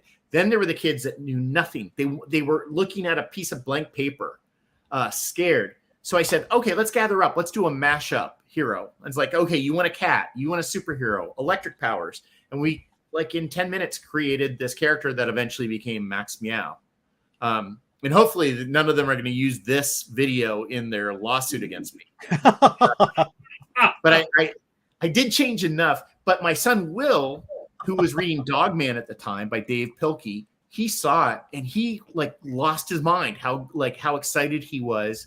And I actually drew 70 pages, just very I was drawing with an iPad, but I was essentially just inking right onto the iPad paper. I wasn't penciling, and the rougher it looked, the more excited people were, the kids that I showed. And then I sent it off to the agent the same day they announced that Dogman had a 5 million print run for the next book, and said, do you think anyone's interested in this? So the timing was right. You said her 70 pages though? And yeah, I had 70 pages of colored artwork because by this point I had determined that, I'm an art director for Ranger Rick magazine now. I'm making a career and I'm putting food on the table. So if I just hit a point where I don't care. I'm just going to do the books I want to do. And Max Meow was what I wanted to do. And my son was helping me at that point, like with the story. So I had drawn 70 pages and was going to do about 90 pages. And then at Baltimore Comic-Con, which is, I consider my home show, was going to have 2 volumes of Max Meow come out, and didn't really care. So we sent that off in black and white and color to different publishers, and the deal was closed like 10 days before Baltimore. I actually have 50 copies of a Max Meow book that will never see print. Like legally, I'm not allowed to sell it or share it. And it's like the rough version of the first 70 pages of this book. Don't hurt yourself. I love that there's an absolute through line between Buzzboy and Max Meow. If nobody else could do Max Meow, I love that. I love that when I see it, I'm like, this is all John. This is like, John, yeah. It's got all the little things you love, the flavor you've included in your work from the beginning. It's there. Right. It's so funny because I don't even think I realized it at first, because Max Meow is this very optimistic cat who doesn't realize what a goofball he is. And then he's got this friend, Mindy, who's a scientist, and she's a little more serious and maybe worries too much about not being perfect. And it was, as I'm writing this, and I just would start adding weird things here and there. And at one point I'm like, okay, they're going to be at a parade. There's going to be a giant banana that turns out to be a robot banana. And I was like, this could have been a Buzzboy book. And I realized, like, in some ways I'm still writing Buzzboy, but when you make it a flying cat, somehow people like it better. And I think the funny animal aspect of it is what made it transcend. Oh, it's a superhero. It's more universal when you make things animals. That's for sure. That seems to be what I found out. And do you think when you simplify your drawing style so that kids can also draw, that has some appeal? Absolutely, Mike. In fact, the phrase I've used, and when I first read it, it was used as a put down, is copyability. Like, I think kids look at this book and they own it. Like, they look at it and they think, they're almost in their mind, they're drawing it. And originally Max was going to be a cartoonist cat. And the idea was, the reason it was so scratchy was it's drawn by a cat. But get it, scratchy? I wasn't thinking that, but good job. But the thing is that there are so many graphic novels for kids where the kid draws, like Dogman and Captain Underpants. George and Harold are 2 kids that draw their own comics. And so I was discouraged, and they said, well, maybe you could make him, I don't know, a street artist like Banksy. And I didn't want to do that, and came up with podcasting. Because what I really realized was so many kids are into TikTok and I don't even think it was TikTok. What was it? Vines back then, like 4 years ago. And everybody, so I made that part of the story is Mac starts to get famous, but it's because he's goofing up as the Cat Crusader. And then my hidden message, which I don't preach about, is, is it worth being famous if everybody's making fun of you? And, because I kind of hate that there's that embrace of the ridiculous in, I don't know. I wanted to say it's not worth being famous if you're going to be, not like yourself at the end of the day. So, John, I wanted to bring up this really interesting. Remember, I talked earlier in the podcast about the train tracks that I used to talk about in my early foray into this business. I think the train tracks have shifted. Now there's more train tracks. So now there's, I don't even want to say like mainstream and indie. I think that still exists, but not in the same space. And then there's book publishing. And this thing that didn't exist when we were starting is the model of going to art school and getting a cartooning degree, and then getting a literary agent and getting a book deal. That didn't exist when we were starting out. And I think you're starting to see more young cartoonists who are like in their like late 20s, early 30s, with kind of like the track that you've just gotten on and I'm on, who started like straight out the gate. This is almost like the new SPX. Oh yeah. Like Noelle Stevenson had done Nimona as a webcomic. The very first Awesome Con in DC was her very first show. And she was sitting right next to me, and she's like, I've never done a convention before. You know, I don't know if anyone's going to even come. So I'm giving her advice. I'm like, yeah, don't worry about it if nobody comes. You're new. And she goes, well, I have a webcomic, and that's pretty popular. And she had like a line the entire weekend. It was awesome. But she was 23. And there was a period, I've been told, where agents just started going to art schools, walking around looking for someone to sign. And there was like a 5-year period where I could not get anybody interested. And what I have gleaned is that there were a lot of young people that got signed and then suddenly had to create a 200-page book in a year. And they couldn't do it. And actually, and it's something I'll get to, is because the one thing I was going to say to people if they ask for advice is like, you have to show up every day. Like that doesn't mean you have to put out a book, a webcomic every day, but you have to keep going. It's consistency. Like Middle Age comes out, you know, every week.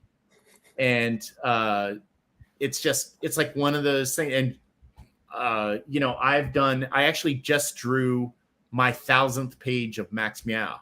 Wow. Somewhere in book 5. And I was so cool, but unfortunately I still had 100 more pages I had to draw. So I couldn't.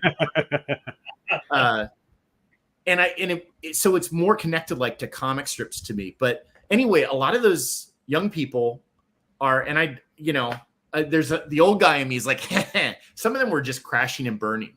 And I think a lot of publishers realized like, oh, there is some value in that guy that knows the industry and has worked. Like my editor at Random House, Shayna Corey, she's worked on a popular series called Baby Mouse with Jenny Holm, and she works with Judd Winnick, who does Hilo. And she was really nice. She's like, you know, the thing is that I don't have to edit your stuff that much because you already know how to tell a story. And it's a lot of the basics that we've all been working on for years, which is having it go from panel to panel and have word balloons not cross. And some of that stuff, unless it's the style, it's really hard. So it's that same, it's almost like we used to talk about Photoshop. It's not the program. It's just like using a brush. It's the mentality behind it. Is it a little baffling that someone could have a book deal and not know those basics? You know what? I think it shows the ignorance of both the agents and the publishers. And that's one thing that I found is, and I'm not gonna, like, I'm not saying this about my company, but there is such a difference. Just like we as cartoonists and creators have to understand the publishing world is different. Just like you have to be done a year in advance. You have to do it all. You can't be sharing it. The publishers don't all understand that comics are not books. And like, so completely as a comic reader, Random House is now distributing to comic shops, you know, for who? Marvel or DC? I forget. Right. So I hear from retailers that the books are getting there on time, but they're shipped in bad boxes. And it's like, there's differences for each, like there's strengths to both and there's weaknesses to both. But I will say that I got the Max Meow deal partially because I had decided that I was now focused on getting published by a publisher that was outside the comics world and at the cost of anything else. And that's kind of, as soon as I accepted that, it seemed as though, like, I don't think I can pitch something as a 22-page comic and turn it into a graphic novel anymore. Like I have to think of it as a book series for it to work for me. That's what they want too. I mean, if they're going to do it, if it's successful, they want to go, okay, John, do you have more? And you can't say, well, no, you know, I just had my, you know, just that one idea. Right. Yeah. Well, and when I had to pitch, I basically was told, pitch it as what's your elevator pitch, and then write 3 paragraphs that essentially are your Amazon description of each of your 3 books. And you know, that gets you in the door. I don't think I have written the 2 synopses that came for books 2 and 3, but I think it was like books 3 and 5. But if you can show that you're developing it, It's just like doing an animation pitch. You have to show that you've got a whole world there. Right. Yeah. And I think backing up a little bit, I think one of the things you touched on was something we talked about before on the podcast. I think to really be successful as a cartoonist, you have to have the right kind of personality. Because there's a lot of people who can sit down and do 10 pages, maybe 20 pages. You got to do 90 pages, and you got to stay motivated. Yeah. Over the course of a year and the process of going back and forth. A lot of art people are really good artists, but they don't have the personality that allow. I mean, if you think of somebody like Charles Schultz or any great long-time cartoonist that sat down for years, 40 years, and drew the same and still had the same enthusiasm. I mean, that is the rarest thing. And you can meet a lot of young, talented cartoonists. We've all taught classes, and they want to come at you with like Lord of the Rings, and you say, just do 7 pages, then do 2 pages, then do 20 pages, you know, then do 4 books. Then maybe you can start thinking about Lord of the Rings. But I think there's a lot of people that cannot. And how would a publisher know, right? You've been producing stuff for years, right?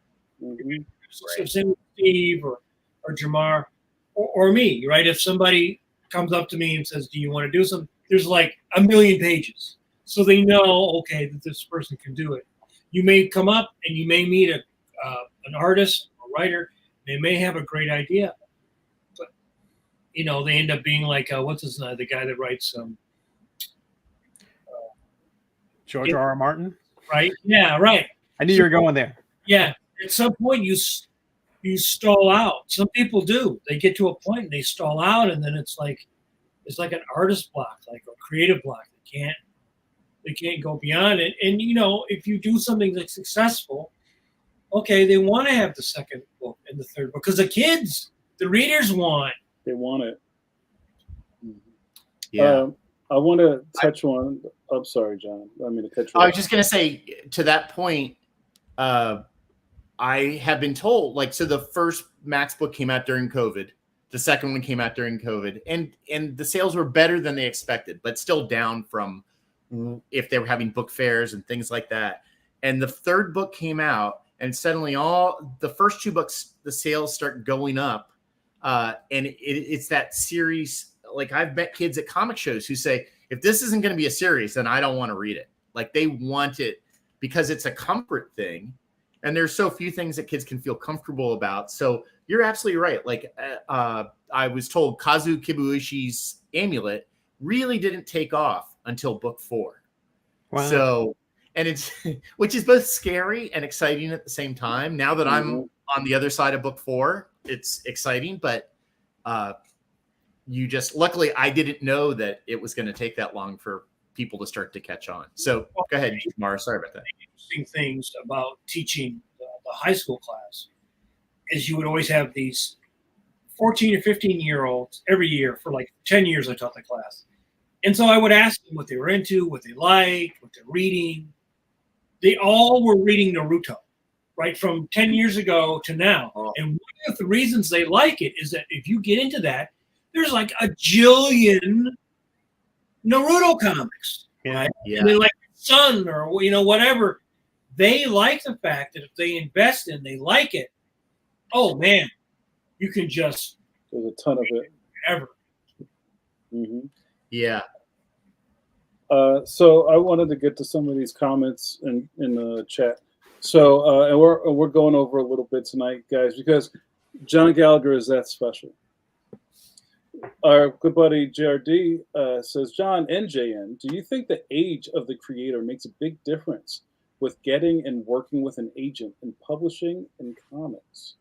John, how do you feel about that? Well, first, let me shout out for J. Robert, because he has been working with me on Max Meow the last couple books, helping with color flatting and as well as production supervision, which is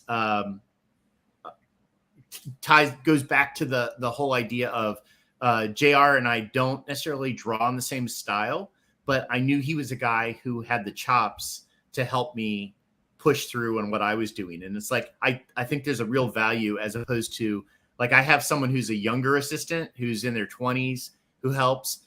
And it's, you know, life experience can be so important. Like, people should not sell themselves short when it comes to that. And, but at the age of the creator, you know, I don't know. 'Cause I think there's some very mature, young 27. I mentioned Noelle Stevenson, who goes by N Stevenson now, I think, and ended up directing the She-Ra show. And I think there was a lot of old soul sort of maturity in that person. And there's some incredibly immature older people. You know, my experience is most of the people who had book deals are all about 10 years younger than me anyway. So, but I would like to say I'm very lucky, because publishing doesn't seem to mind if you're older. There's a lot of 70-year-old people who have their debut book. And that's true of where I work at Ranger Rick, which is part of the National Wildlife Federation. There's people in their 70s that still work there and have worked there for 30 years. So, but that's not always the case. Like, if I was working for an ad agency, I probably would have been shown the door. So, anyway, so I don't think it makes as much difference as much as, like Mike brought up, the personality. Yeah, I would agree with that. And just because my name's on it, I'll throw a dart at the board. And to what John was saying earlier, I think there's such a big part of what that author brings to the table, which makes the deal work or not work. You know, and even my short experience with being in this new world is that, you know, I have my own trepidations about certain parts of it. It's like, wow, you know, I'm at the point in my career where I know I can do the work. I can do the time, like we're in jail or something like that. You know, it's like, oh, the Leon Extraordinary is 272 pages. That's a lift, right? Which I know I could do that. But also, when I have to go on a panel or somebody turns a camera on me, I can go there too. You know what I mean? And I think that sometimes gets underplayed. And I've been on panels with people already who are just kind of like, I don't know. Did that answer your question? You know what I mean? And they might be really great cartoonists, but they haven't developed that public persona part. You know what I mean? So it's kind of like a seesaw there. Yeah, that's true. In my bio, my agent had told me to play up the fact that I was an educator, teaching, you know, that I was an art director and that I was a dad, because, you know, that means I would understand this stuff, and it can and it can't, but it doesn't hurt. So, yeah, and you know, I just think, you know, everybody's kind of in the same place at the same time with different skill sets, and I think we all kind of meet in the middle.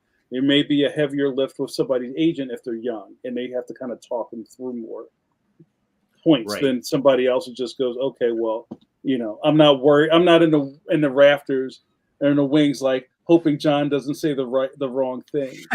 you know what I'm saying? So I think there's kind of like a balance across those fields.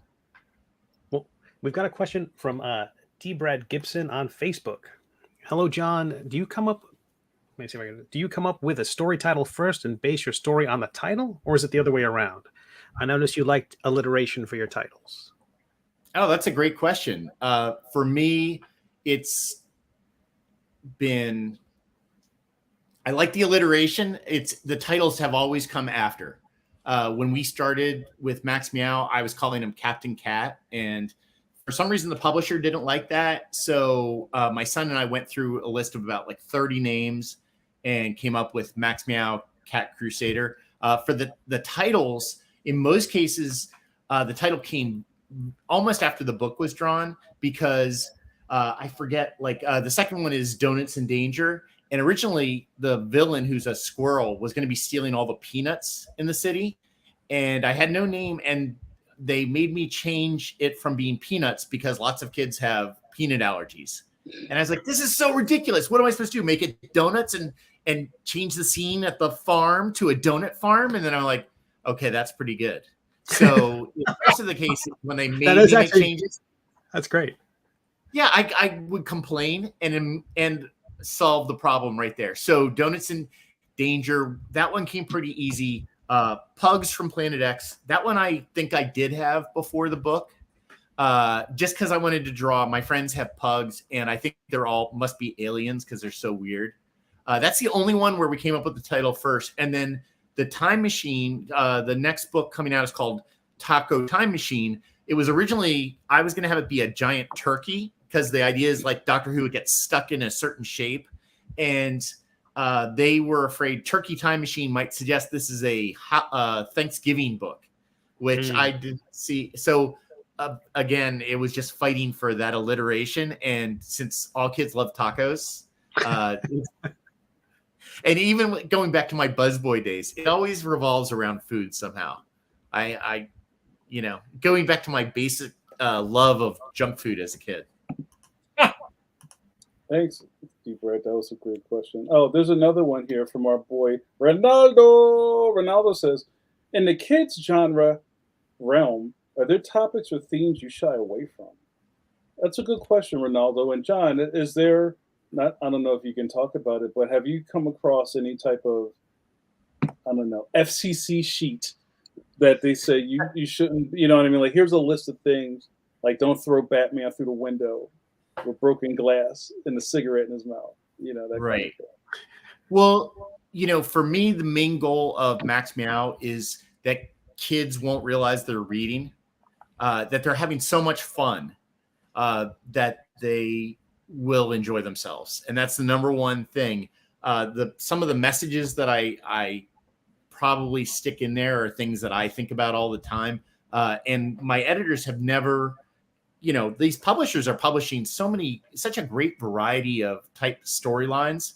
But I think the biggest thing is there's an expectation that I'm not going to suddenly, have a Black Lives Matter protest in the middle of Max Meow, because it's bringing up things in a context that doesn't lend itself to that. Like, if I was going to do that, I would do probably a different book. Like, I didn't want there to be moments where it's a very special Max Meow, and then suddenly with the special yeah, it's like I'm trying to think. Like, there was a drunk driving episode of Happy Days, which made no sense in context to that sort of stuff. But at the same time, there have been a couple things that I have to be careful of, because like Mindy is a person of color. And that was just the way I always envisioned her. But one of the things I have to deal with is the fact that this is a city where it's animals and humans. And I wanted to make sure that if an animal was mean to Mindy, it didn't start to become like I sort of see that these animals and humans are all living very peacefully together. That wasn't something I wanted to start to get into of these animals are better than the humans, or I didn't want it to be Planet of the Apes, where suddenly the humans are the pets and things like that, because you start to have and there was even some concern like why is Mindy black? And I was like, well, that's just the way she is. Like, that's when I started drawing, Mindy has always looked like this and always been this person.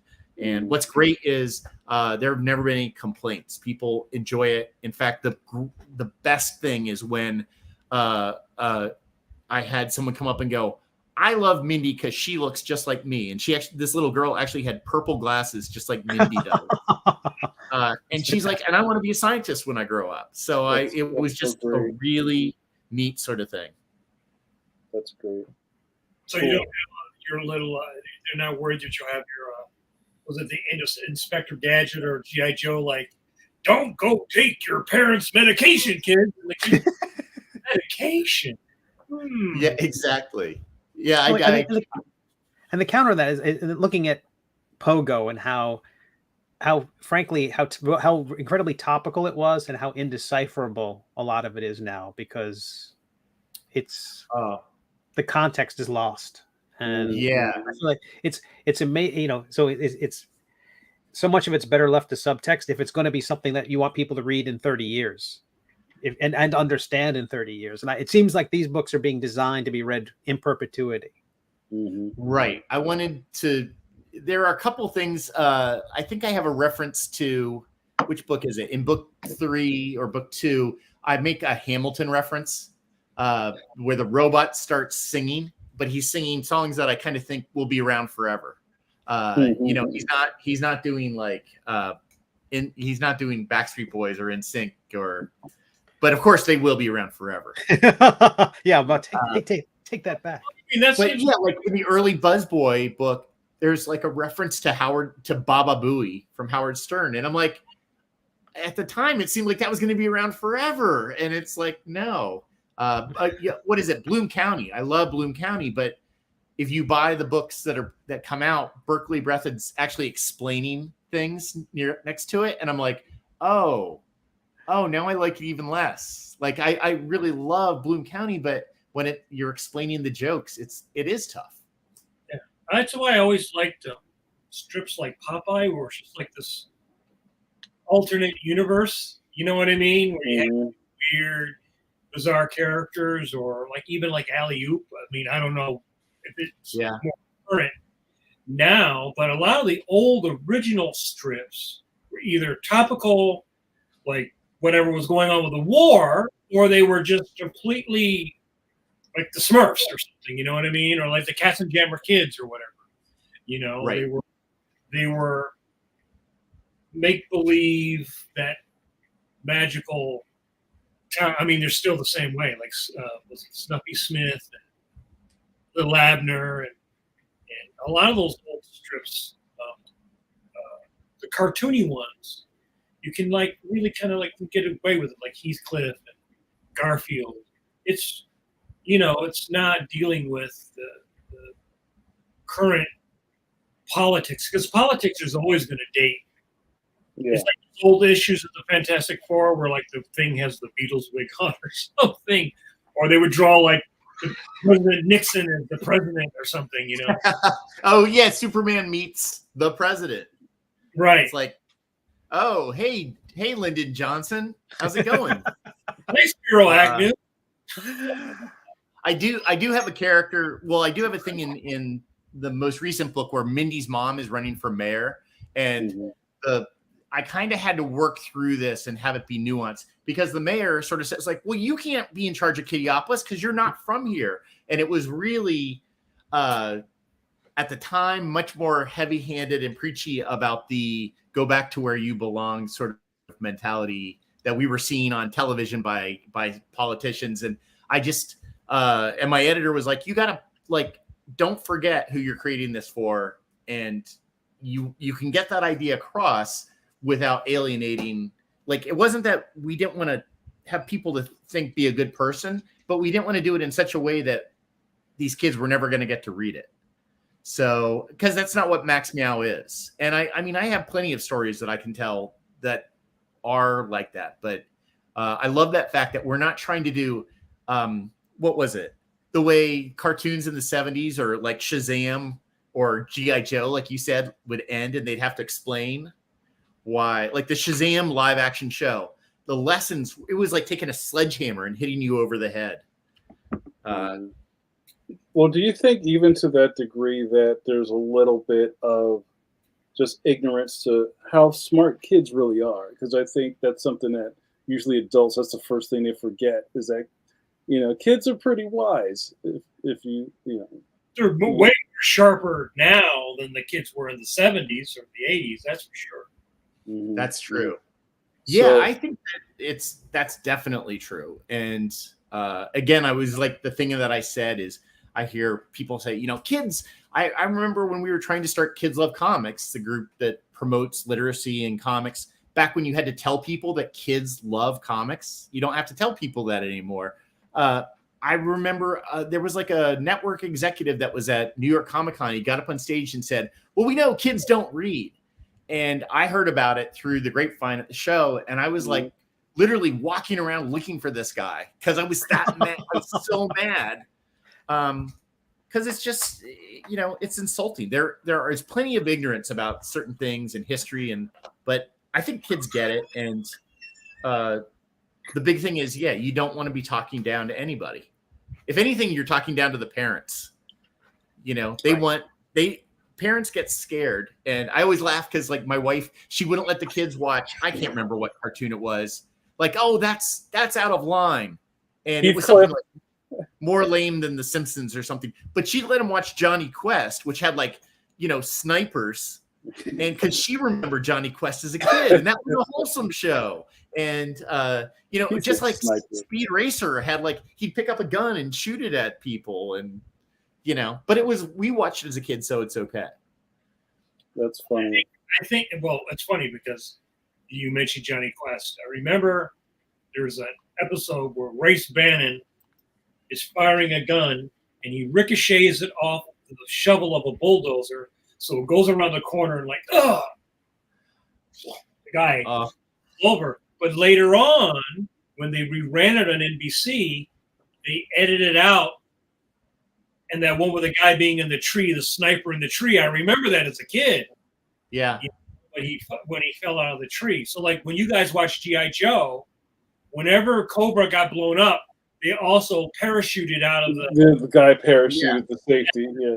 Maybe he was burned 90% of his body, but you know. Yeah, there was that period. I remember watching Johnny Quest, and I'm like, wait, why did he fall out of the tree? Because I knew that they had cut that scene out, and they did the same thing with Looney Tunes when it was on CBS. Is you couldn't do that. It's duck season, it's rabbit season, and then they would cut, and you would see Daffy Duck's bill on the ground.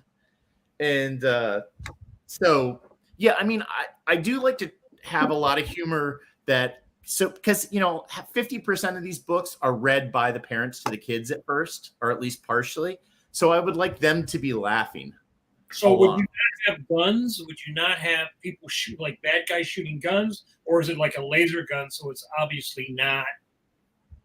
Yeah, guns are probably one of the most off the, you know, that's on the list of things you should probably avoid. I have, like, if there's anything that represents a gun or a blaster, it's like not lasers, but like you know, I have like a bubble gum blaster at one point.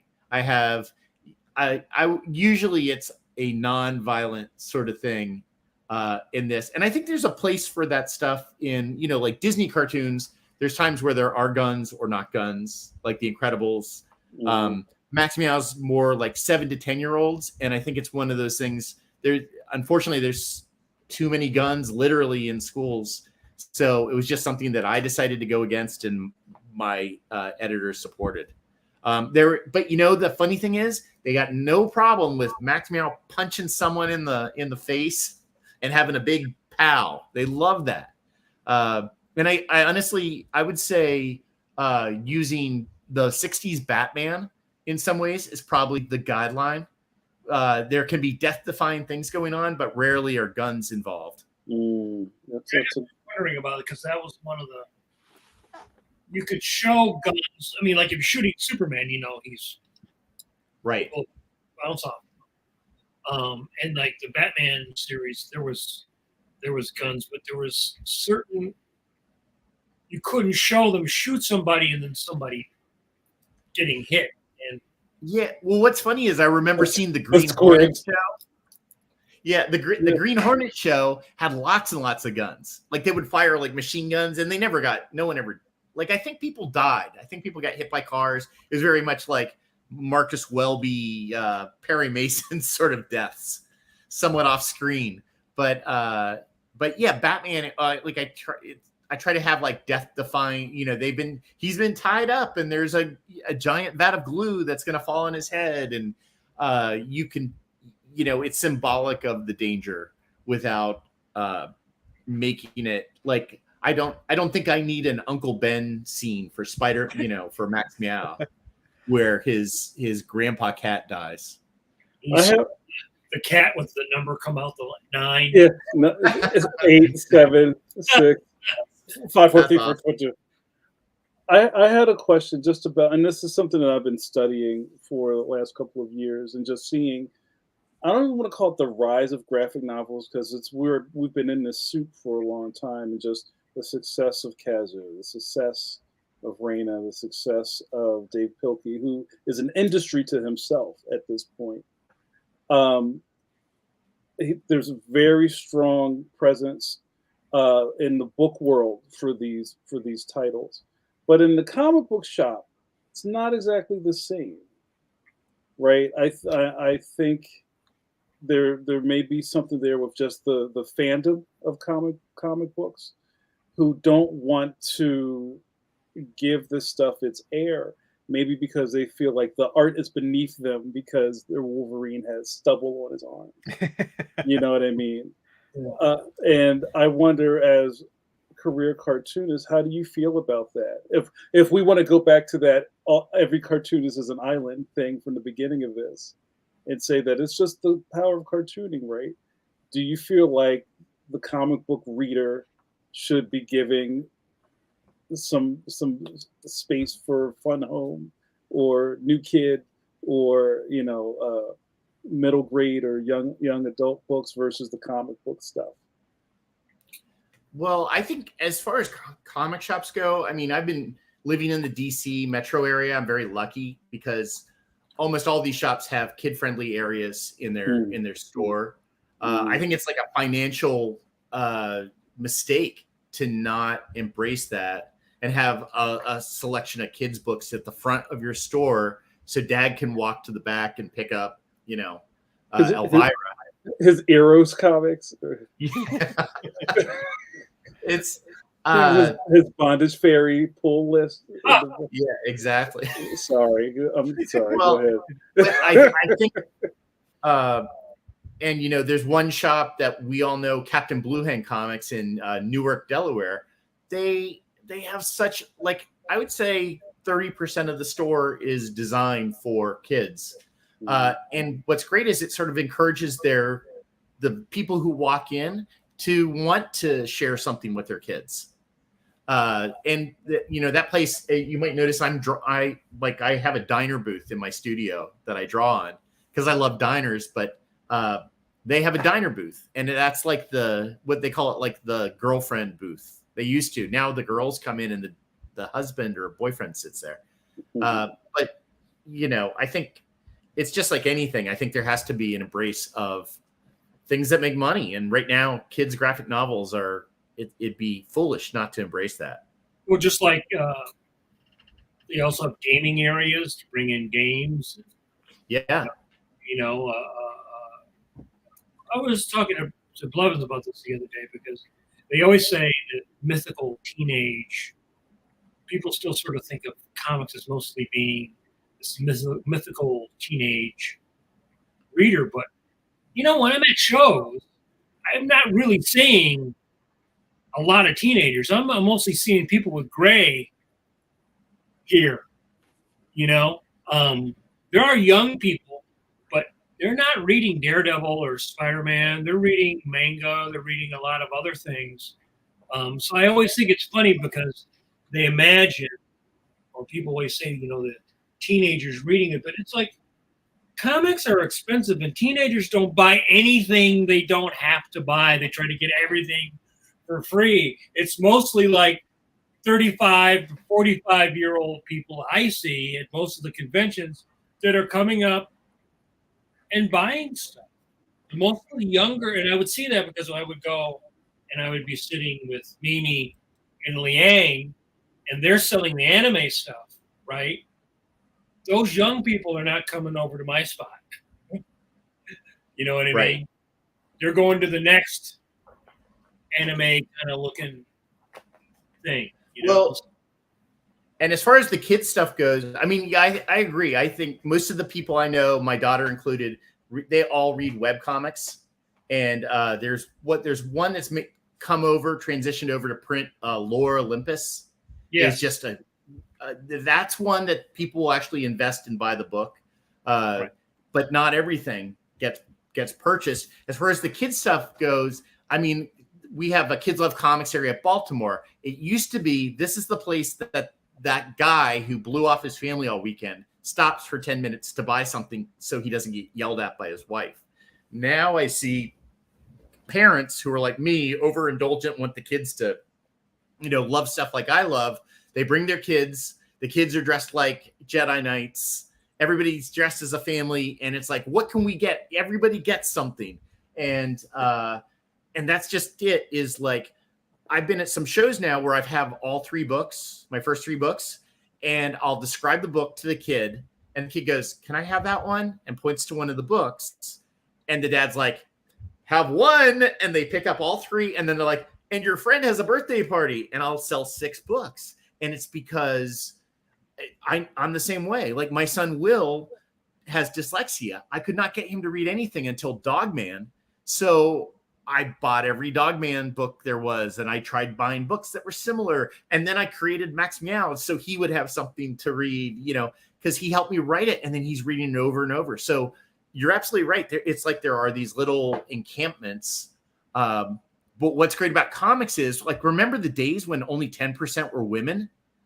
I mean, now it's really 50-50. And I think I'm seeing more family people at the shows I go to, which is cool, especially when shows make it kids are free. Kids 10 and under are free. That's the difference.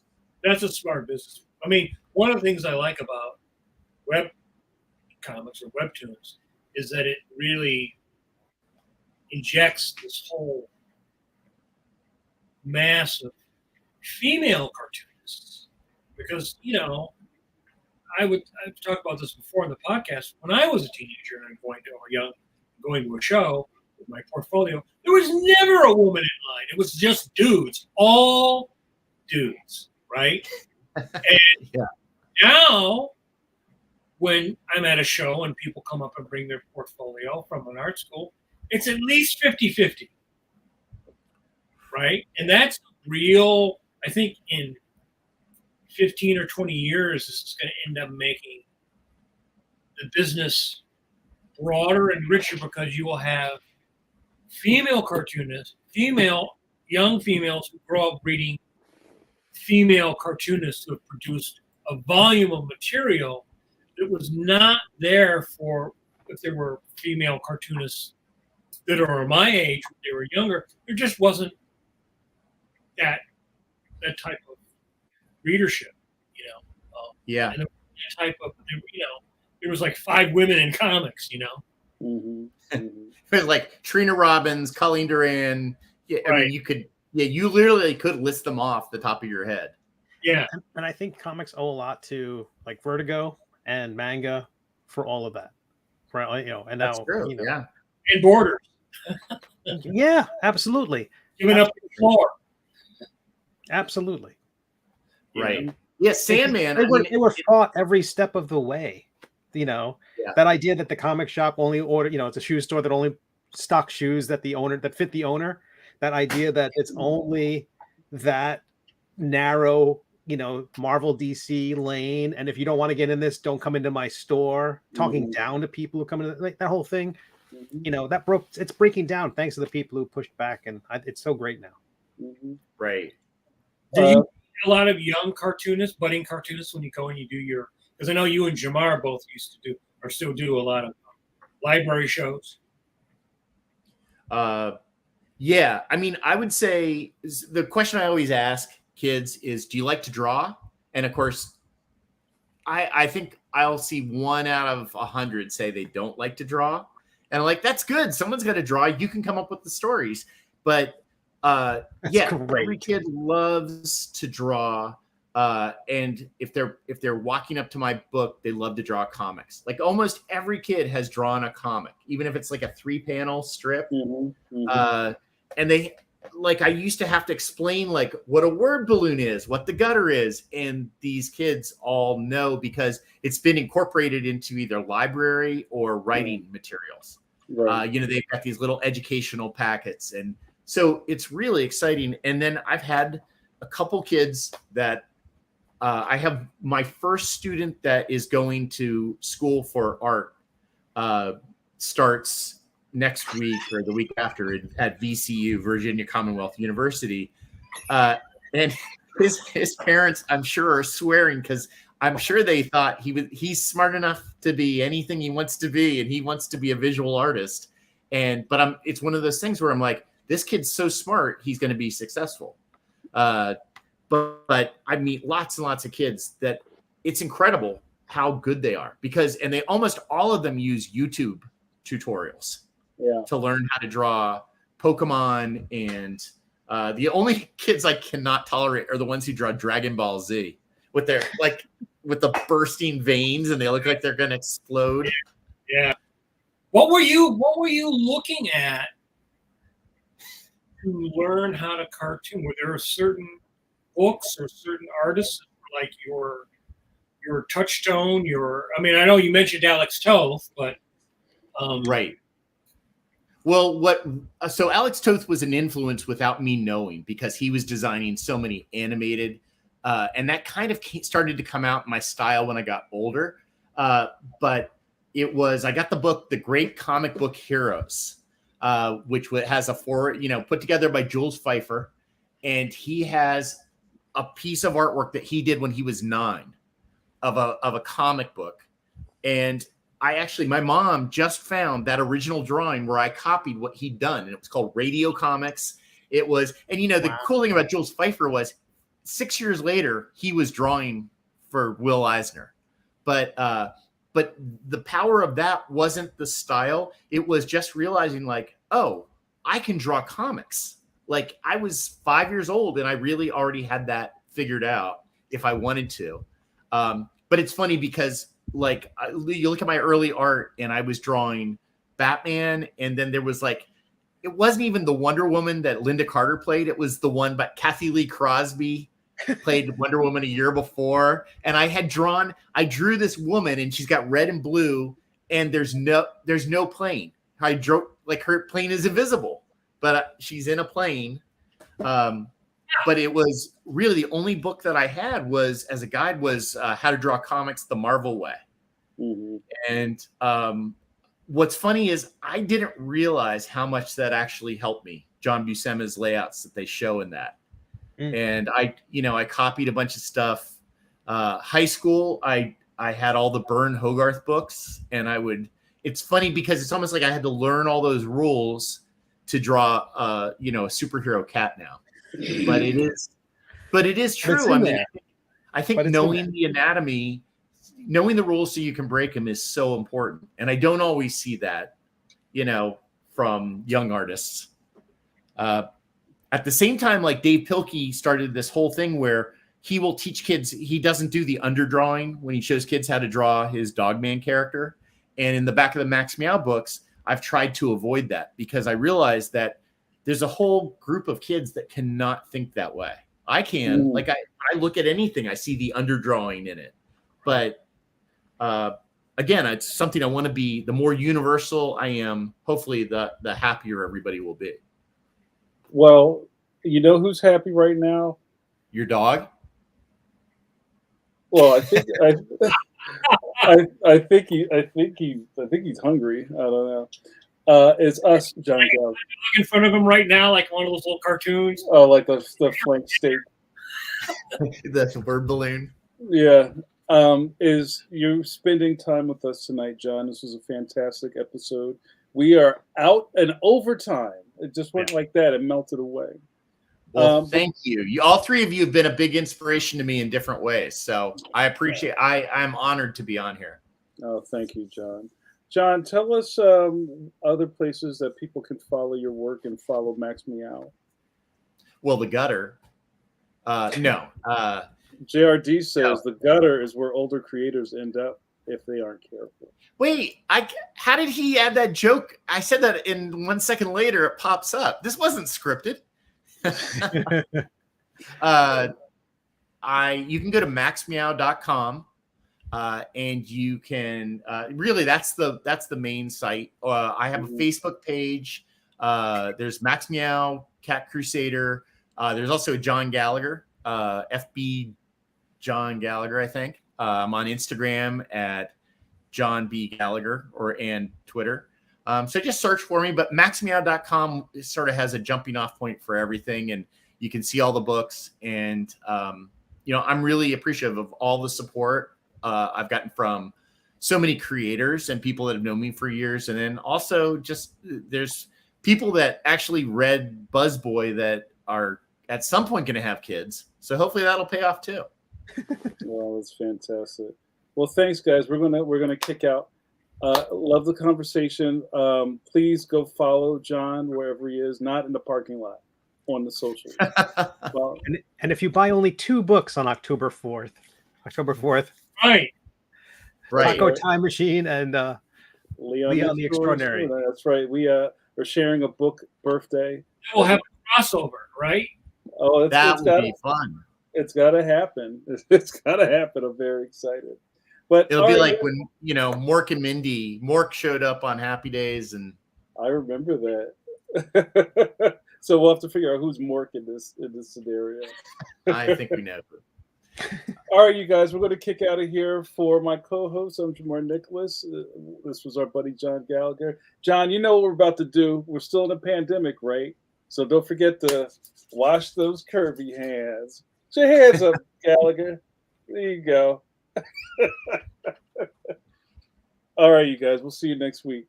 Let's get out of here. Yeah. Take care. Bye.